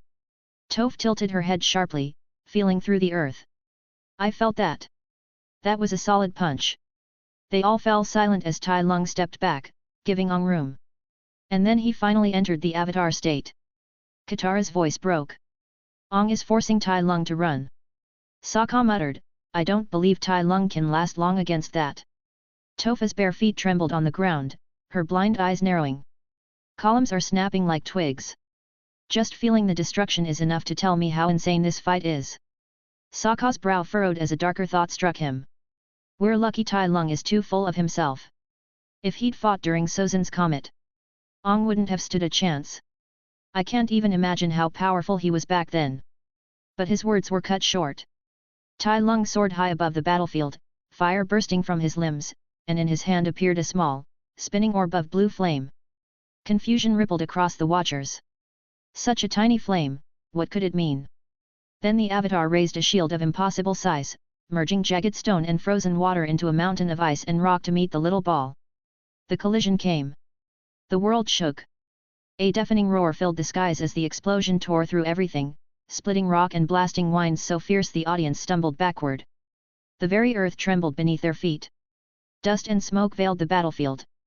Silence stretched across the watchers as their spyglasses lowered one by one. Horror etched every face. They could not comprehend what they had seen, how a single firebender's strike could cause such devastation. At the same time, Katara clutched her hands together, whispering desperately. The supporters of the Avatar feared the unthinkable. Was Ong still alive? The air still quivered from the thunderous blast Tai Lung had conjured. He himself stared, chest heaving, at the devastation that stretched before him. The compressed blue fire, his first attempt to mimic the Avatar's compressing of elements and the assassin from years ago, had brought unexpected results. The land trembled, boulders tumbled like dice, and even the sky seemed to pulse with the echo of its force. He hadn't expected the flames to swell into such destruction. A shiver passed through him as he realized, had he tried that at closer range, the explosion might have swallowed him whole. It would have been his end. But his musings were torn short. The stones beneath his feet groaned and shifted, tightening into jagged clamps that snared his legs. His golden eyes snapped forward to the wall of smoke and dust that cloaked the horizon. From the murk, a glow appeared, and then he saw the Avatar, still hovering inside his sphere of air, utterly untouched. Tai Lung snarled and smashed his fists against the stone shackles, fire bursting from his knuckles. Shards exploded outward, freeing him, and he leapt skyward again. But a sudden lash of water coiled round his leg like a serpent, yanking him violently sideways. He struck a column of rock with bone-jarring force. With a guttural roar, he blasted fire from his hands to soften the impact, but the crash still rattled his senses. His head spun, just long enough for the Avatar to close the distance. Tai Lung's eyes narrowed. He drove his fist forward, but Ong's fist struck first. The Avatar's blow erupted in a tempest of air, a gale so fierce it pinned Tai Lung against the stone like an insect on glass. The column shattered beneath him, sending rock splinters into the sky. Snarling, Tai Lung ignited his palms again, forcing his body upright. With one fluid movement, he conjured lightning. A blue-white fury hurtled toward the Avatar. The strike connected, and for a heartbeat Tai Lung smirked. Then his triumph froze upon his face. Ong had not flinched. He lifted two fingers, then the lightning was launched back at him faster and stronger. Tai Lung inhaled sharply, teeth clenched. As he allowed the lightning to strike him, he drew the lightning into his own body. Muscles convulsed as the current racked him, but he twisted, roared, and launched it back with even greater force. Once more the Avatar caught it, his arm steady. But this time the lightning flung him backwards into a rock column, but still he held it, redirecting it again toward his foe. Tai Lung braced himself, chest tightening as he met the strike head-on. The lightning slammed into him, shoving him back toward another column, cracks spidering beneath his feet. He readied himself to release it again. All at once, the rocks spinning around the Avatar shattered into hundreds of small fragments. The fragments streaked toward Tai Lung like arrows loosed from 1,000 bows. Tai Lung thrusted the lightning outward into the hail of stone. The world lit with a cataclysmic blast. The air shook, ears rang, and dust swallowed everything. From the explosion, fragments still came, whistling through smoke. Tai Lung twisted, ducked, and flung fire from his palms to deflect them, but the barrage tore into him. His column split beneath his weight and crumbled, swallowing him into the haze. A hush fell. The Avatar floated nearer, then with a wave from his hand, a powerful gust swept through, blowing the smoke aside. And there, Tai Lung was kneeling amidst the rubble, blood streaking his arms, chest, and his brows. The once proud warrior's shoulders sagged. His breath came ragged. Ong landed not far from Tai Lung, his glowing eyes went back to normal as he exited the Avatar state. He declared, it is your loss. You are defeated, Tai Lung. Chapter 86, The Real Tai Lung. Ong stood over the fallen warrior, his chest heaving, his voice steady but heavy with compassion as he said, it is your loss. You are defeated, Tai Lung. For a heartbeat, there was silence. Then laughter. Low at first, but growing, echoing through the shattered valley. Tai Lung's laugh was almost mad, rumbling up from deep within his chest. Slowly, he pushed himself to his feet, blood streaking his body. That was impressive, he said between breaths, straightening his back. Right now, you are a lot stronger than Po. His lips curled into a smirk. I never expected you would be so much harder to deal with than that fat panda. Ong's frown deepened, his hands curling into fists. Stay down, he warned, you can't win this. But Tai Lung only smiled. Is that what you think? You've opened your chakras, just like I did. I presume you met Guru Pathik, right? Ong hesitated, frowning again. What about him? Tai Lung tilted his head slightly, his grin sharpening. He did not tell you what I unlocked along with my chakras opening, did he? Ong's brows knitted together. I don't know what you are talking about, but he warned me you are a threat to the world's balance as we know it. Tai Lung nodded. Yet, he told me that as well, and I will admit, he is not entirely wrong. He did seem a little disturbed when he saw what his teaching produced. I guess he sees the world's balance as part of his responsibility now. But I fail to understand why he didn't warn you of what he feared. Ong said, where are you going with all of this? You have lost this fight. Tai Lung's smile faded into a look of still focus as he closed his eyes. For a moment, there was nothing, then a faint golden shimmer began to pulse beneath his skin. It flickered like sunlight through leaves, growing brighter and fiercer, until it spread through his entire body. The air trembled. The very wind seemed to turn toward him, pulled by an unseen force. Ong's eyes widened. The light swelled into a blinding torrent, wrapping Tai Lung in a radiant cocoon. The earth quaked underfoot, and for a moment Ong could only raise his arm to shield his eyes. When the light dimmed, what emerged no longer looked human. Before Ong stood a towering figure, a being with the unmistakable presence of a spirit. A grey and black tiger, tall, lean for his size yet rippling with power, with sleek muscles beneath shimmering fur. His eyes burned a brilliant gold, the irises ringed with predatory yellow. Two long teeth jutted upward from his lower jaw, and his whiskers, sharp and curved, formed the shape of a regal mustache. Around him shimmered a thin golden aura, almost breathing like a living golden flame. But it was his eyes that froze Ong in place. They were the eyes of a hunter, the gaze of a powerful beast, proud, and utterly untamed. Ong took several steps back, his voice trembling. What are you? When Tai Lung spoke, his voice was no longer his own. When I unlocked my chakras, he said, I reached something deeper, my true essence, the real me, you could say. You have your avatar state. He bared his teeth in a grin. I have this. Let's call it my animal state. This is my peak. The words sent a chill crawling down Ong's spine.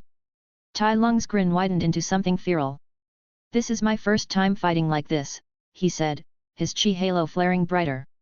You've earned the right to face me, at my strongest.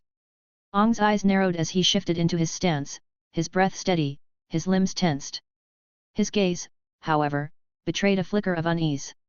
Tai Lung chuckled darkly. You think you can fight me like this? He stomped the ground and the world obeyed. A massive slab of rock burst upward from the earth. With a second movement, he kicked it. The stone shot forward like a meteor, tearing the air apart as it hurtled toward Ong. Ong barely leapt aside in time, the rock exploding behind him in a shower of rubble. Tai Lung didn't pause. He slammed his fists into the ground, flinging shards and boulders into the sky, then met them midair with rapid, precise punches. Each strike sent a rock hurtling toward the avatar, arrows of stone whistling through the air. Ong twisted upward, bending the wind beneath him to carry him higher. He landed on the edge of one of the remaining columns, panting, his eyes darting down to his opponent. Tai Lung crouched then sprang. In a single, graceful leap, he cleared the distance and landed atop the opposite column, face to face with the stunned avatar. You do realize, Tai Lung said, his voice low and dangerous, that I still have my fire bending, right? He raised one paw. A flicker of blue ignited in his palm, swelling into a vivid, roaring flame that painted the sky into a mix of ghostly azure and gold. Ong stepped back, feeling the heat. Enter the avatar state. Now! Tai Lung roared. Ong flinched, then closed his eyes, his breath slowing. When he opened them again, they blazed pure white, the tattoos along his arms and forehead glowing to match. Tai Lung's grin sharpened into something near ecstatic. Yes, he said softly, face me with everything you have, avatar. He spread his arms, the golden aura flaring behind him like the wings of some celestial beast. I am Tai Lung, the snow leopard, he declared, his voice echoing across the battlefield, and our battle shall be legendary. The moment Ong's eyes and tattoos blazed white, air whipped into a furious cyclone around him as the elemental sphere formed around him again. Across from him, Tai Lung's golden aura pulsed brighter as a slow dangerous smirk spread across his face. Then, without warning, he charged. The ground cracked beneath his first step. Ong, anticipating the attack, flew backward, his body engulfed by the winds that carried him aloft. The column he had stood upon shuddered, tore itself free of the earth, and soared into the air at his command. With a thrust of his hand, he flung it toward the onrushing Tai Lung. The massive rock hurtled forward, but Tai Lung didn't dodge. Instead, he lowered his shoulders, his body glowing gold and wreathed in faint blue flame, and crashed through the column with a deafening explosion.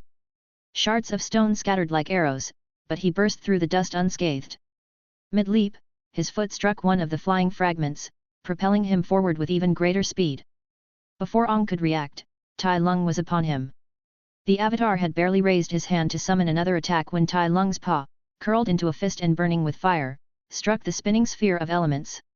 The impact was cataclysmic. The avatar's sphere deformed, sending ripples of air and fire outward in waves that flattened nearby pillars. Ong was flung downward, crashing into the earth below with a thunderous crack that sent dust billowing in all directions. But the avatar was quick to recover. He burst upward again, propelled by air bending, trying desperately to create distance. Yet Tai Lung was relentless. He bounded after him with terrifying speed, leaping between the broken columns and chunks of rock like a predator in pursuit. The ground splintered under each jump, but the leopard didn't slow. Ong turned midair and waved his hands, waves of fire, wind, water, and earth rained down toward his pursuer. Tai Lung vaulted over the first wave of attacks, landing not on his feet, but on all fours. A bestial roar tore through the battlefield as he began to run, claws digging into the shattered ground. He moved like an unleashed beast, swift, fluid, and impossibly fast. The world blurred around him. Ong sent another barrage of elemental fury, but Tai Lung's newfound speed turned him into a golden streak weaving through the attacks. Fire roared past him, water shattered against invisible walls of air, stones splintered harmlessly behind him. The chase lasted less than half a minute. In that brief stretch of chaos, Tai Lung closed the distance. He launched himself skyward, soaring high above the avatar. For a brief instant, he hung suspended in the air, a silhouette framed against the sphere of elements. Then he descended like a meteor. Fire exploded from his feet as he dove, the force enough to make the air scream. Before Ong could react, Tai Lung's fist struck once more, an earth-shaking blow that drove the avatar into the ground with a resounding crash. The land quaked. Tai Lung didn't stop. He landed atop the crater, his golden aura blazing, and unleashed strike after strike, each blow ringing like thunder, each impact radiating heat and power. The ground split and burned beneath him, the shockwaves scattering fire and stone in every direction. Ong, trapped within his elemental shield, raised one glowing arm and unleashed a burst of wind. The gale struck Tai Lung with such force that even he was thrown backward, sliding several paces before steadying himself. The avatar wasted no time. Hovering above the ruins, he broke the surrounding stones into countless fragments. With a flick of his wrist, they rained down upon Tai Lung in a storm of deadly projectiles. But Tai Lung didn't dodge. He stood tall, golden energy radiating from every limb. Each rock that neared him was shattered, deflected, or burned to cinders before it could do any damage. When the dust finally cleared, not a single wound marked his body. The avatar's storm had failed. Tai Lung raised his head slowly, smirking at the avatar, his eyes gleaming with fierce untamed pride. He was now faster, stronger, and more resilient than any human could ever be. He was the perfect blend of physical power and elemental bending. Chapter 87, Defeated. The avatar looked at Tai Lung, and for a brief uncertain heartbeat, he was about to attack Tai Lung. But then Ong's entire body shook violently as a groan tore from his throat, his face twisting with pain. Tai Lung tilted his head, one brow lifting in faint surprise at the sight before him. The boy's knees buckled, and Ong dropped to the ground, clutching his chest as though an invisible force were tearing him apart. "Is there a limit?" Tai Lung asked quietly, his tone curious rather than mocking, "on how long you can stay in the avatar state?" Ong lifted his head, sweat glistening on his brow, and forced himself to stand. The tremor in his body did not fade, yet his voice came firm, no longer layered with the echoes of his past lives. "I will defeat you," he said, his tone carrying a solemn rare weight, "no matter the cost, even if my body breaks." As he stood, his chest began to glow. Strange markings etched themselves across his skin, spreading like living light. The marks of Rava. His whole being became consumed by a blinding azure radiance, the glowing lines burning white-hot, filling the field with the soundless hum of spirit power. Tai Lung watched this change with a flicker of interest behind his golden eyes. The air around the boy was thick, heavy, his chi spilling outward like the tide of a storming sea. It wasn't merely power now, it was presence. At this moment, he was more of a spirit than a human. Then, Ong let out a roar, a sound both his own and not his own, resonating with something vast and ancient. From his chest burst a lance of blue energy, tearing through the air toward Tai Lung. In an instant, Tai Lung sprang aside. The beam hissed past, and the earth behind him crumbled into dust, rock disintegrating beneath its touch. He landed lightly, eyes widening ever so slightly in admiration. "Pure chi," he murmured. "In raw power, I truly am no match for the spirit of light and order." But there was no time to dwell.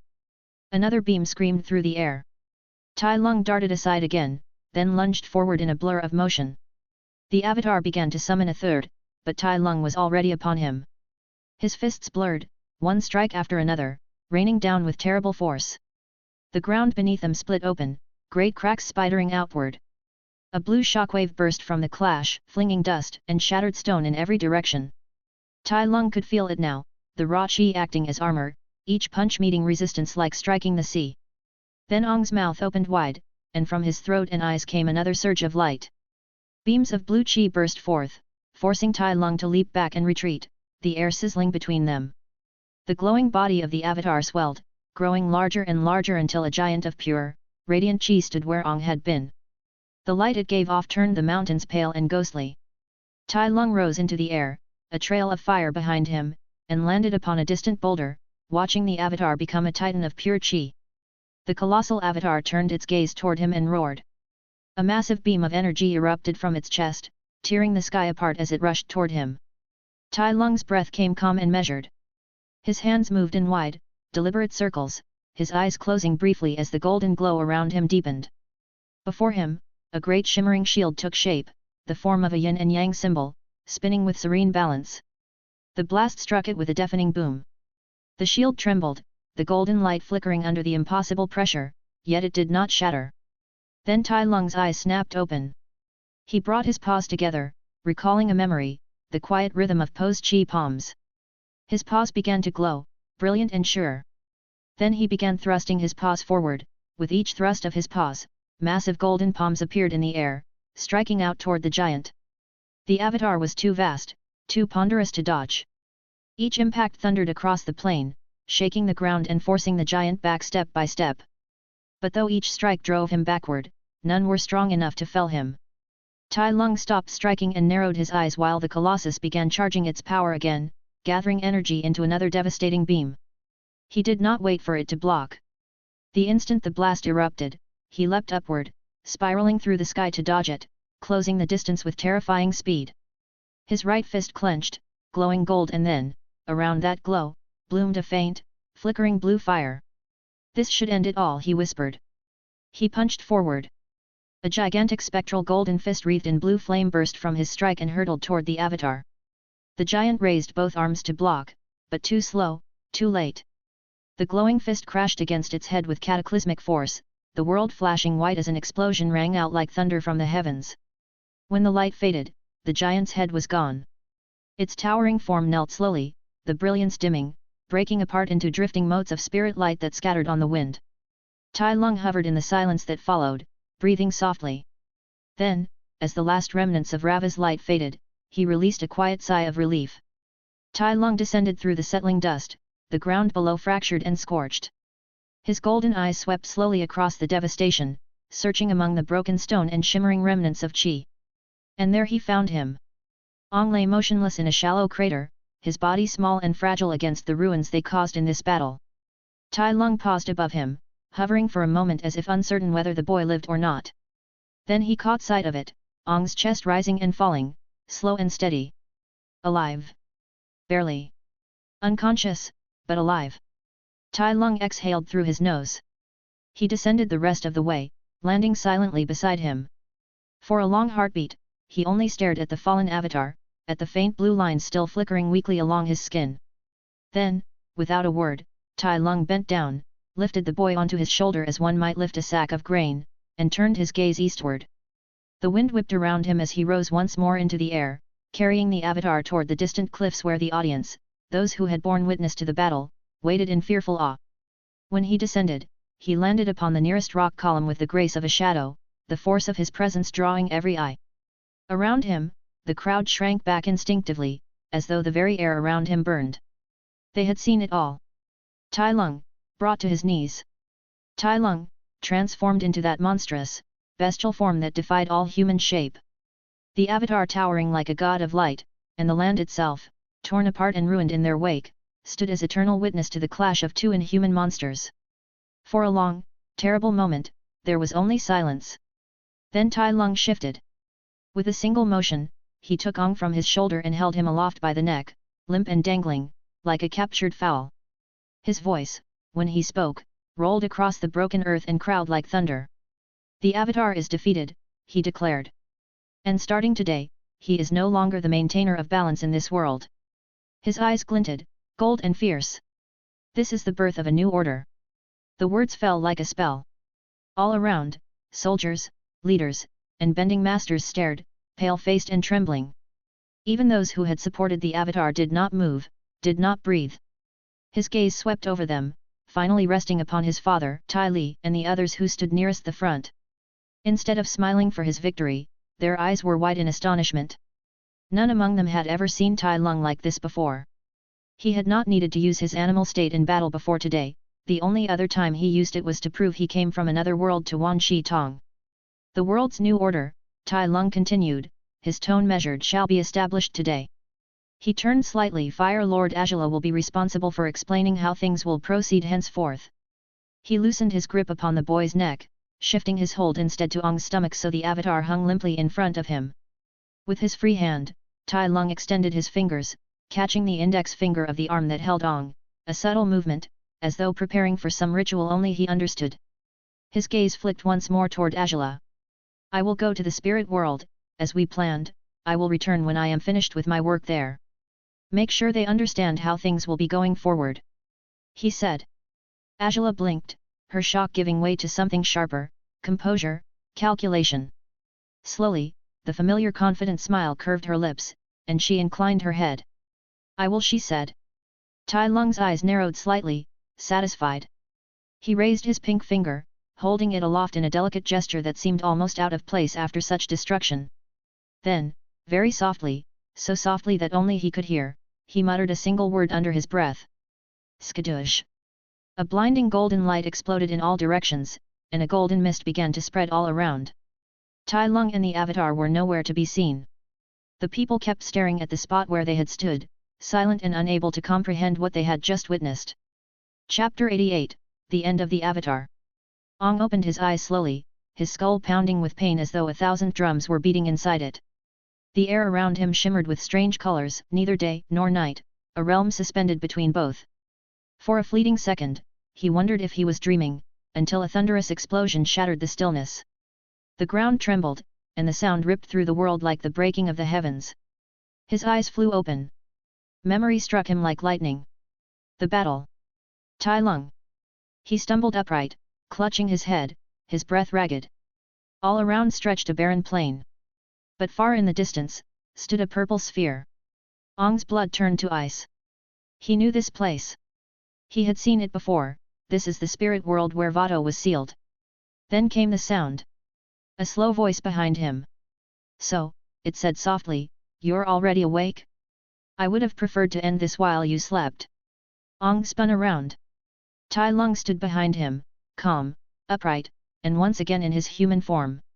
His fur and bestial features were gone. Yet there was something sharper in his eyes. But what seized Ong's attention wasn't Tai Lung. It was the being hovering beside him.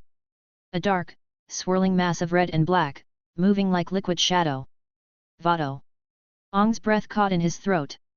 His gaze darted to the side, to where the ancient tree that once imprisoned the spirit of darkness and chaos had stood.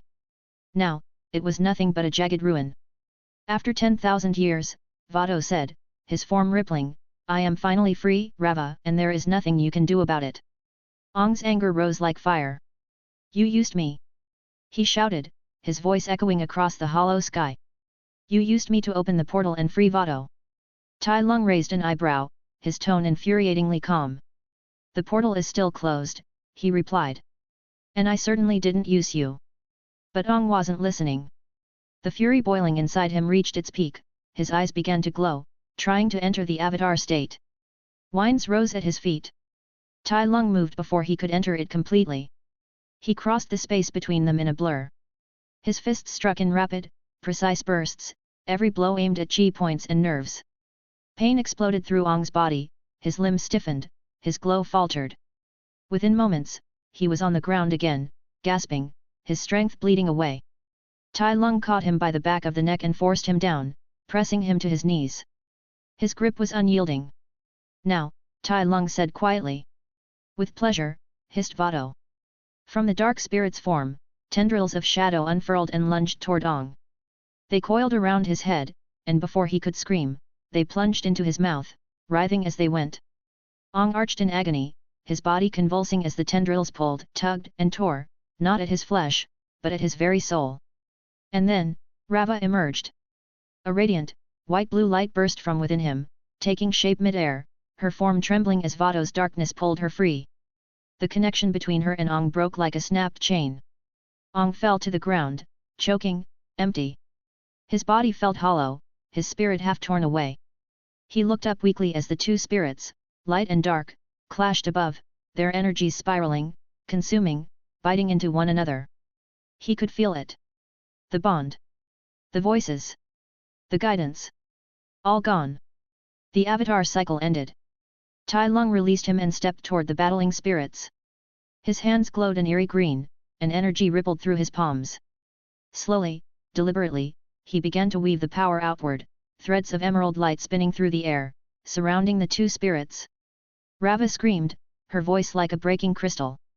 Stop, human! What are you doing? Vado only laughed. It's pointless, Rava. It is the end. Stop! Ong cried hoarsely, forcing himself to his knees. Stop! He tried to run forward, every muscle screaming in protest. But before he could reach them, a vast shadow fell across him. A weight like a mountain slammed him to the ground. Ong looked up and his eyes widened in disbelief. Above him loomed Wan Shi Tong, the great spirit owl, eyes full of cold wisdom. Stay still, human, the spirit said, his voice low and resonant. Ong froze, powerless beneath the ancient spirit's talons. He could only watch as Tai Lung's green light wrapped tighter and tighter around Rava and Vado. The two spirits' forms began to twist, compress, until they were gone. And in Tai Lung's palm lay a small jade pendant, perfectly round, glowing faintly. The stone took the shape of yin and yang. Tai Lung stared at it in silence for a moment. Fitting shape, he murmured. Considering their nature. He turned to Wan Shi Tong, his face calm. It's over now. He stepped forward and extended his hand with the jade to Wan Shi Tong. Wan Shi Tong took it and tilted his head. How long will it last? 10,000 years, Tai Lung replied simply. The owl's feathers ruffled in approval. Then I will ensure it is safe. Without another word, Wan Shi Tong spread his enormous wings and took to the skies, vanishing into the horizon. Tai Lung stood there for a long while, the silence settling once more over the spirit plane. Then, he turned his gaze to Ong. It's over now, he said, almost gently. You are no longer the avatar. And there will be no more avatars. Ong lifted his head, his face pale and stricken. Why? He rasped. Why would you do this? Why plunge the world into chaos and darkness? Tai Lung smiled faintly, though there was no joy in it. And who said I am doing that? He asked. Better still, who decided the avatar is the source of balance and what the world needs? Rava is the spirit of light and order, Ong said, his voice trembling yet firm. The world needs her. Tai Lung's golden eyes locked on him. No, he said simply. It doesn't. Before Ong could speak again, Tai Lung strode forward. With easy motion, he seized the boy, flinging him over his shoulder as though he was a sack of potatoes. What are you doing? Ong shouted. What do you think? Tai Lung replied dryly, walking with a calmness that made Ong's panic feel louder than ever. We're leaving the spirit world. I'm taking you with me. Ong twisted, trying to wriggle free. Put me down. I will stay here. I'll save Rava. There is nothing to save, Tai Lung said, his tone unbothered, as though explaining a simple fact. She's just asleep. Even if you bring me back to the human world, Ong said through gritted teeth, his anger and desperation rising like fire, I'll find a way back. I'll come here again and save her. Tai Lung gave a low sigh, almost weary. You're a stubborn one, aren't you? He murmured. If you haven't realized it by now, I don't want to kill you and I'm not about to let you die because of my decision. Then free Rava, Ong said sharply. Tai Lung stopped walking. Slowly, he lifted Ong from his shoulder and placed him on the ground. For the balance and peace I seek, Tai Lung said quietly, Rava is a hindrance, and a harm to the world. You're wrong, Ong said stubbornly, his fists clenched at his sides. Tai Lung gave a small, humorless smile. Fine, he said. Then let me explain why Rava is harmful and why Wan, the first avatar, made a terrible mistake. Ong said nothing. He stood still, chest heaving, his grey eyes fixed on Tai Lung. Deep inside, he wanted to believe Tai Lung lying, but a part of him, an instinct, told him that Tai Lung believed every word he spoke. Tai Lung crossed his arms. Tell me, he said. What do you know about harmonic convergence? Ong swallowed, his mind searching through lessons and memories of past lives he could no longer reach. Harmonic convergence, he began carefully, is a supernatural phenomenon that happens once every 10,000 years. When the planets align, spiritual energy is greatly amplified, and the spirit portals at the north and south poles merge. An aura of spirit energy envelopes the earth. Tai Lung nodded slowly. Correct, he said. But what if I told you that the spirit energy shouldn't envelop the earth in the first place? Ong frowned. What are you talking about? What if I told you, he said, that the spirits were never meant to live among men, and that Rava, your great spirit of light, should never have walked the mortal world in the first place? Ong's heart skipped a beat. That's impossible, he whispered. But as Tai Lung turned his gaze upward, toward the pale, swirling sky, the look in his eyes was neither cruel nor mocking, only certain. Is it? He said softly. Then tell me, Ong, if light and dark were meant to coexist within balance, why did Rava sealing Vado not break that balance? And if the darkness and chaos sealed, why the peace and balance never persisted? Ong had no answer. Chapter 89, The Truth of the Two Worlds. Ong didn't answer. His eyes, wide and uncertain, merely stared at Tai Lung. Tai Lung smiled faintly, as though he had expected silence. There was no irritation in his tone when he finally spoke, only patience. Tens of thousands of years ago, Tai Lung began, the two worlds were separated. Spirits and humans didn't coexist, they simply lived in parallel worlds, never crossing, never interfering. He paced as he spoke, hands clasped behind his back. Only a few of the most ancient and powerful spirits could enter our world, and even then, only for a time. The Mother of Faces, the mightiest of them all, could touch our world but never linger. The moon and the ocean had to sacrifice their immortality, become mortal forms just to remain. Ong frowned deeply. But spirits lived among humans during Wan's era, he said. Tai Lung nodded slowly. Yes, that's true, and it was because of Vado. 20,000 years ago, Vado defeated Rava during the harmonic convergence and then tried something no spirit had ever done before. He used the convergence to open two permanent gateways between our worlds. Ong's breath caught. The two portals Wan closed. Exactly, said Tai Lung. Spirits were never meant to walk our world, Ong. Vado told me this himself, and Wan Shi Tong, as well as the Mother of Faces, confirmed it. The spirits came here because of his actions. That was the beginning of the imbalance. Ong's brows furrowed as Tai Lung continued, his voice taking on a lecturing rhythm. 10,000 years later, when Wan and Rava merged during the next harmonic convergence, they closed the portals, sealing the boundary between the spirit and human realms. But if that were truly the end of it? He paused, tilting his head slightly. Why do some of the lesser spirits still cross over, even now, when they have no power of their own like the great and ancient spirits? Ong hesitated. His lips parted, but no words came. At last, he admitted softly, I don't know. Tai Lung's eyes gleamed. Then tell me, Ong, what is the bridge between the human world and spirit world? Ong's expression faltered. They. Avatar, he whispered. Correct. Tai Lung's voice was low, measured. The Avatar is the bridge not only because he carries both human and spirit essence, but because his existence draws the two worlds closer. Where the Avatar stands, the veil thins. Lesser spirits can slip through where you are, Ong. And that is why Rava cannot remain in our world. If natural order is to be restored, she must return to where she belongs. Ong remained silent for several breaths. When he finally spoke, his voice was quiet, conflicted. If what you said is true, then why did you free Vado? Why imprison them both in Jade? Tai Lung folded his arms, his eyes narrowing slightly. I asked you before, why doesn't peace and balance persist despite Rava's presence? He waited a moment, then continued, for conceptual spirits to affect our world, they must sacrifice their immortality. This is the laws of the world that all spirits have to obey. Rava didn't do that, so her power had no effect in our world. Ong said nothing, only listened. In the spirit world, it is a different story. Spirits like Rava and Vado influence other spirits simply by existing, Tai Lung said, his tone deepening, becoming almost solemn. When Wan sealed Vado, the spirit world lost the source of the chaos, and when he chose to remain in the human world, the source of order was also lost. The two worlds stabilized somehow as neither light nor darkness held sway. And Rava, bound to the Avatar cycle, remained immortal through reincarnation. Her concept of order never truly influenced balance and she merely turned into an enforcer through the Avatar. Tai Lung's gaze softened, almost pitying. I wanted to restore the natural balance to send Rava back to the spirit world. But if I did so while Vado remained sealed, the spirit world itself would fall out of balance. So, I had to free him, and then imprison them both together. In that Jade, they sleep, neither affecting the other spirits or the world. Ong blinked, his voice shaking. So, you tricked Vado.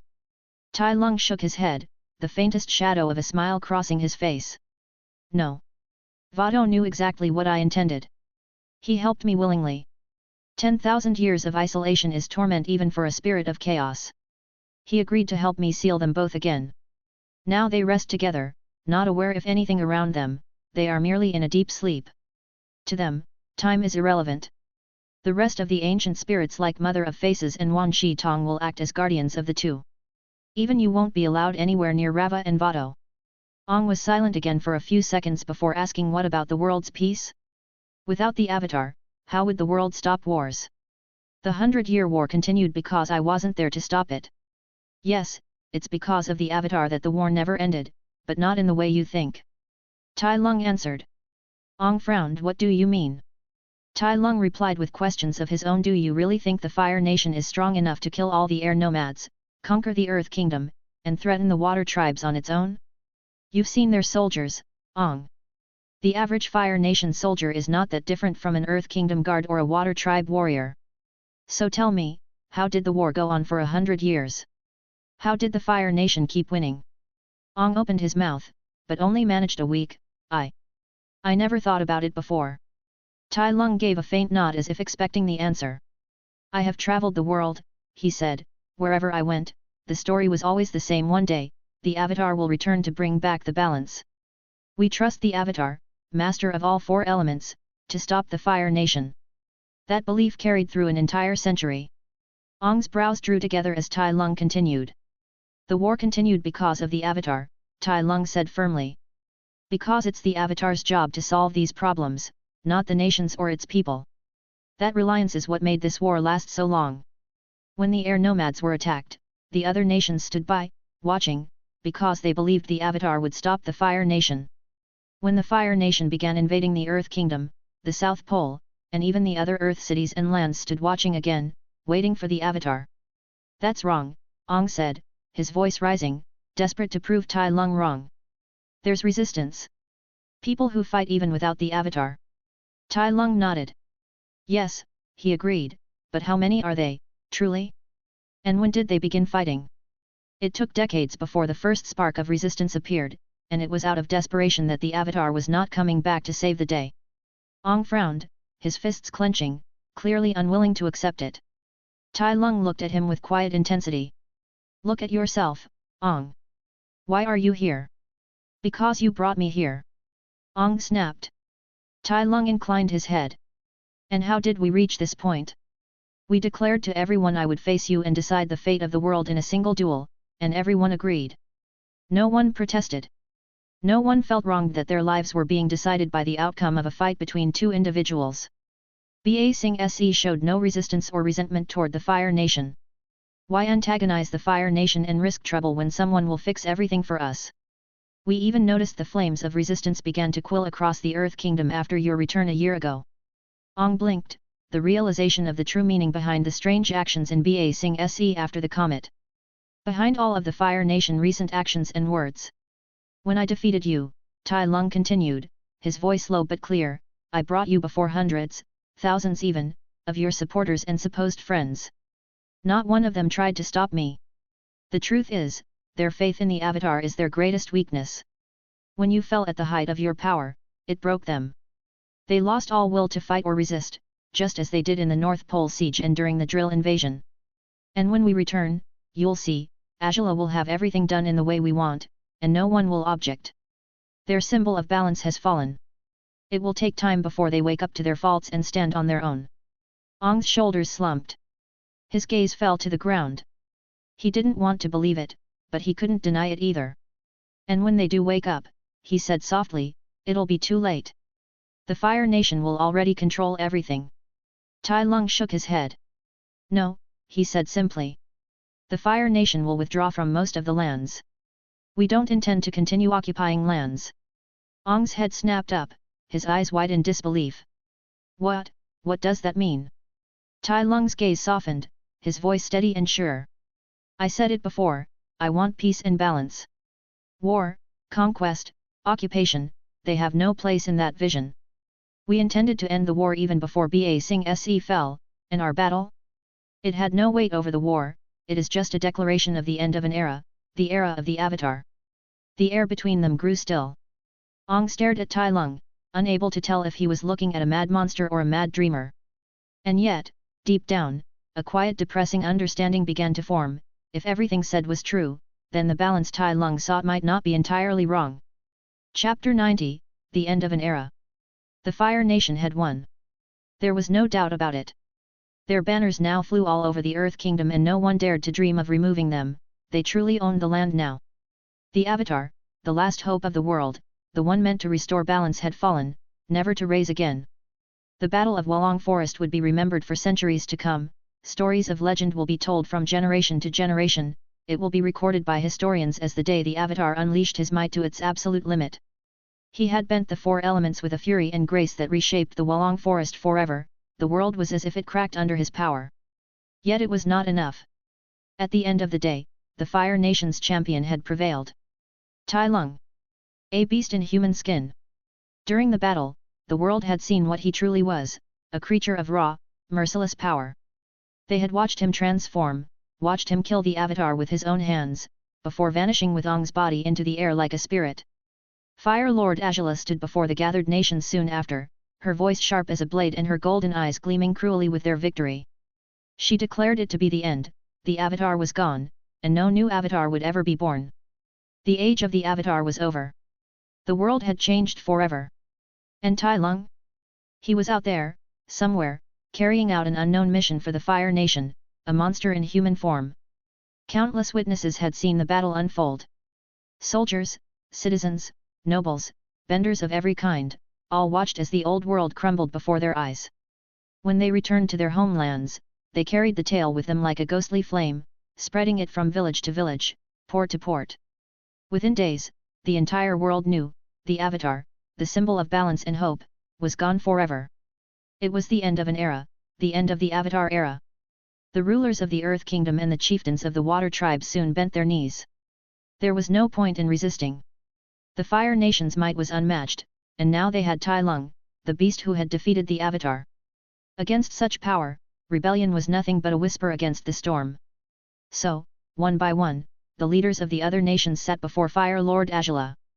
They listened as she spoke and they obeyed, for fear that their people might be next to face Tai Lung's wrath. A shadow of gloom and despair fell over every land, spreading like a sickness. But none suffered more than those who had once stood beside the Avatar. Katara wept. She sat in the corner of a tent, her head buried in her hands, tears streaming down her face in endless rivers. Beside her sat Sokka, silent, staring at the ground with hollow eyes. Even Toph, who rarely showed weakness, sat apart, her arms wrapped around her knees, her lips pressed in silence. When Iroh and Pakku entered the tent, the air was thick with grief. Iroh's face was drawn with sorrow, his gentle eyes dimmed, while Pakku's stern expression softened as he looked upon the broken trio. "I understand your pain," Pakku said quietly, kneeling beside Katara. "But for Aang's sake, you must rise from this state. You are only harming yourself." Katara shook her head, her voice breaking between sobs. "I kept telling him he was the Avatar, that he could save the world. I pushed him to fight that monster. I told him it was his destiny to fight and win." Her tears fell faster. "I knew Tai Lung was dangerous and terrifying, but I still pushed Aang into fighting him." Iroh sighed deeply, his voice heavy with regret. "We all believed he would succeed," he said softly. "He was the Avatar, after all. And Aang fought harder than any Avatar before him. He showed power that none of us had ever seen or heard of even in stories and legends, but Tai Lung surpassed him. None of us could have imagined how strong he truly was." Toph clenched her fists. "So what now?" she said bitterly. "We just sit here and let the Fire Nation reshape the world to their will? Aang's sacrifice was in vain." Sokka's voice was low and heavy when he replied. "What else can we do? Without Aang, there's no one left to restore balance. Fighting the Fire Nation isn't an option, not with Tai Lung out there." For a moment, no one spoke. Then Iroh broke the silence. "Azula has given new orders," he said carefully. "She has commanded all Fire Nation soldiers to return home. They are leaving the Earth Kingdom. The war is over." His words hung in the air like a spell. Sokka blinked. "Leaving?" he repeated, disbelief edged across his face. "What do you mean, they're leaving?" Iroh nodded gravely. "Azula says she wishes to restore peace and balance. She no longer intends to occupy the Earth Kingdom. Every Fire Nation base will be dismantled." Katara looked up through her tears. "Why?" she asked, her voice raw and trembling. "They killed Aang to conquer the world and now you are telling me they want peace." Iroh exhaled slowly. "They planned this all along," he said. "I suspect the attack on Ba Sing Se was only to draw Aang out, to bring him into that final duel. They wanted the Avatar gone, but not in secret. They wanted the world to see his end, to end the Avatar's era before all eyes." Sokka frowned. "But, why?" It was Pakku who answered. "The Fire Nation will leave the Earth Kingdom," he said grimly. "But the Western lands, they will no longer belong to the Earth Kingdom. Azula and Tai Lung intend to create something new there, a nation made of all peoples, from all corners of the world. They plan to call it the Nation of Peace." At the shocking news, Sokka's mouth fell open. Katara froze. Even Toph turned her head toward him despite being blind. Pakku's voice grew colder. "This new nation will stand apart, none of the nations will have any sway over this new nation. Its single job will oversee the balance of the world and ensure to maintain peace, it is a replacement for the Avatar." His words were met with grief, disbelief and quite rage that none of them yet knew what to do with. Sokka broke the silence first. His voice was almost trembling. "This is ridiculous," he said. "No one can replace the Avatar.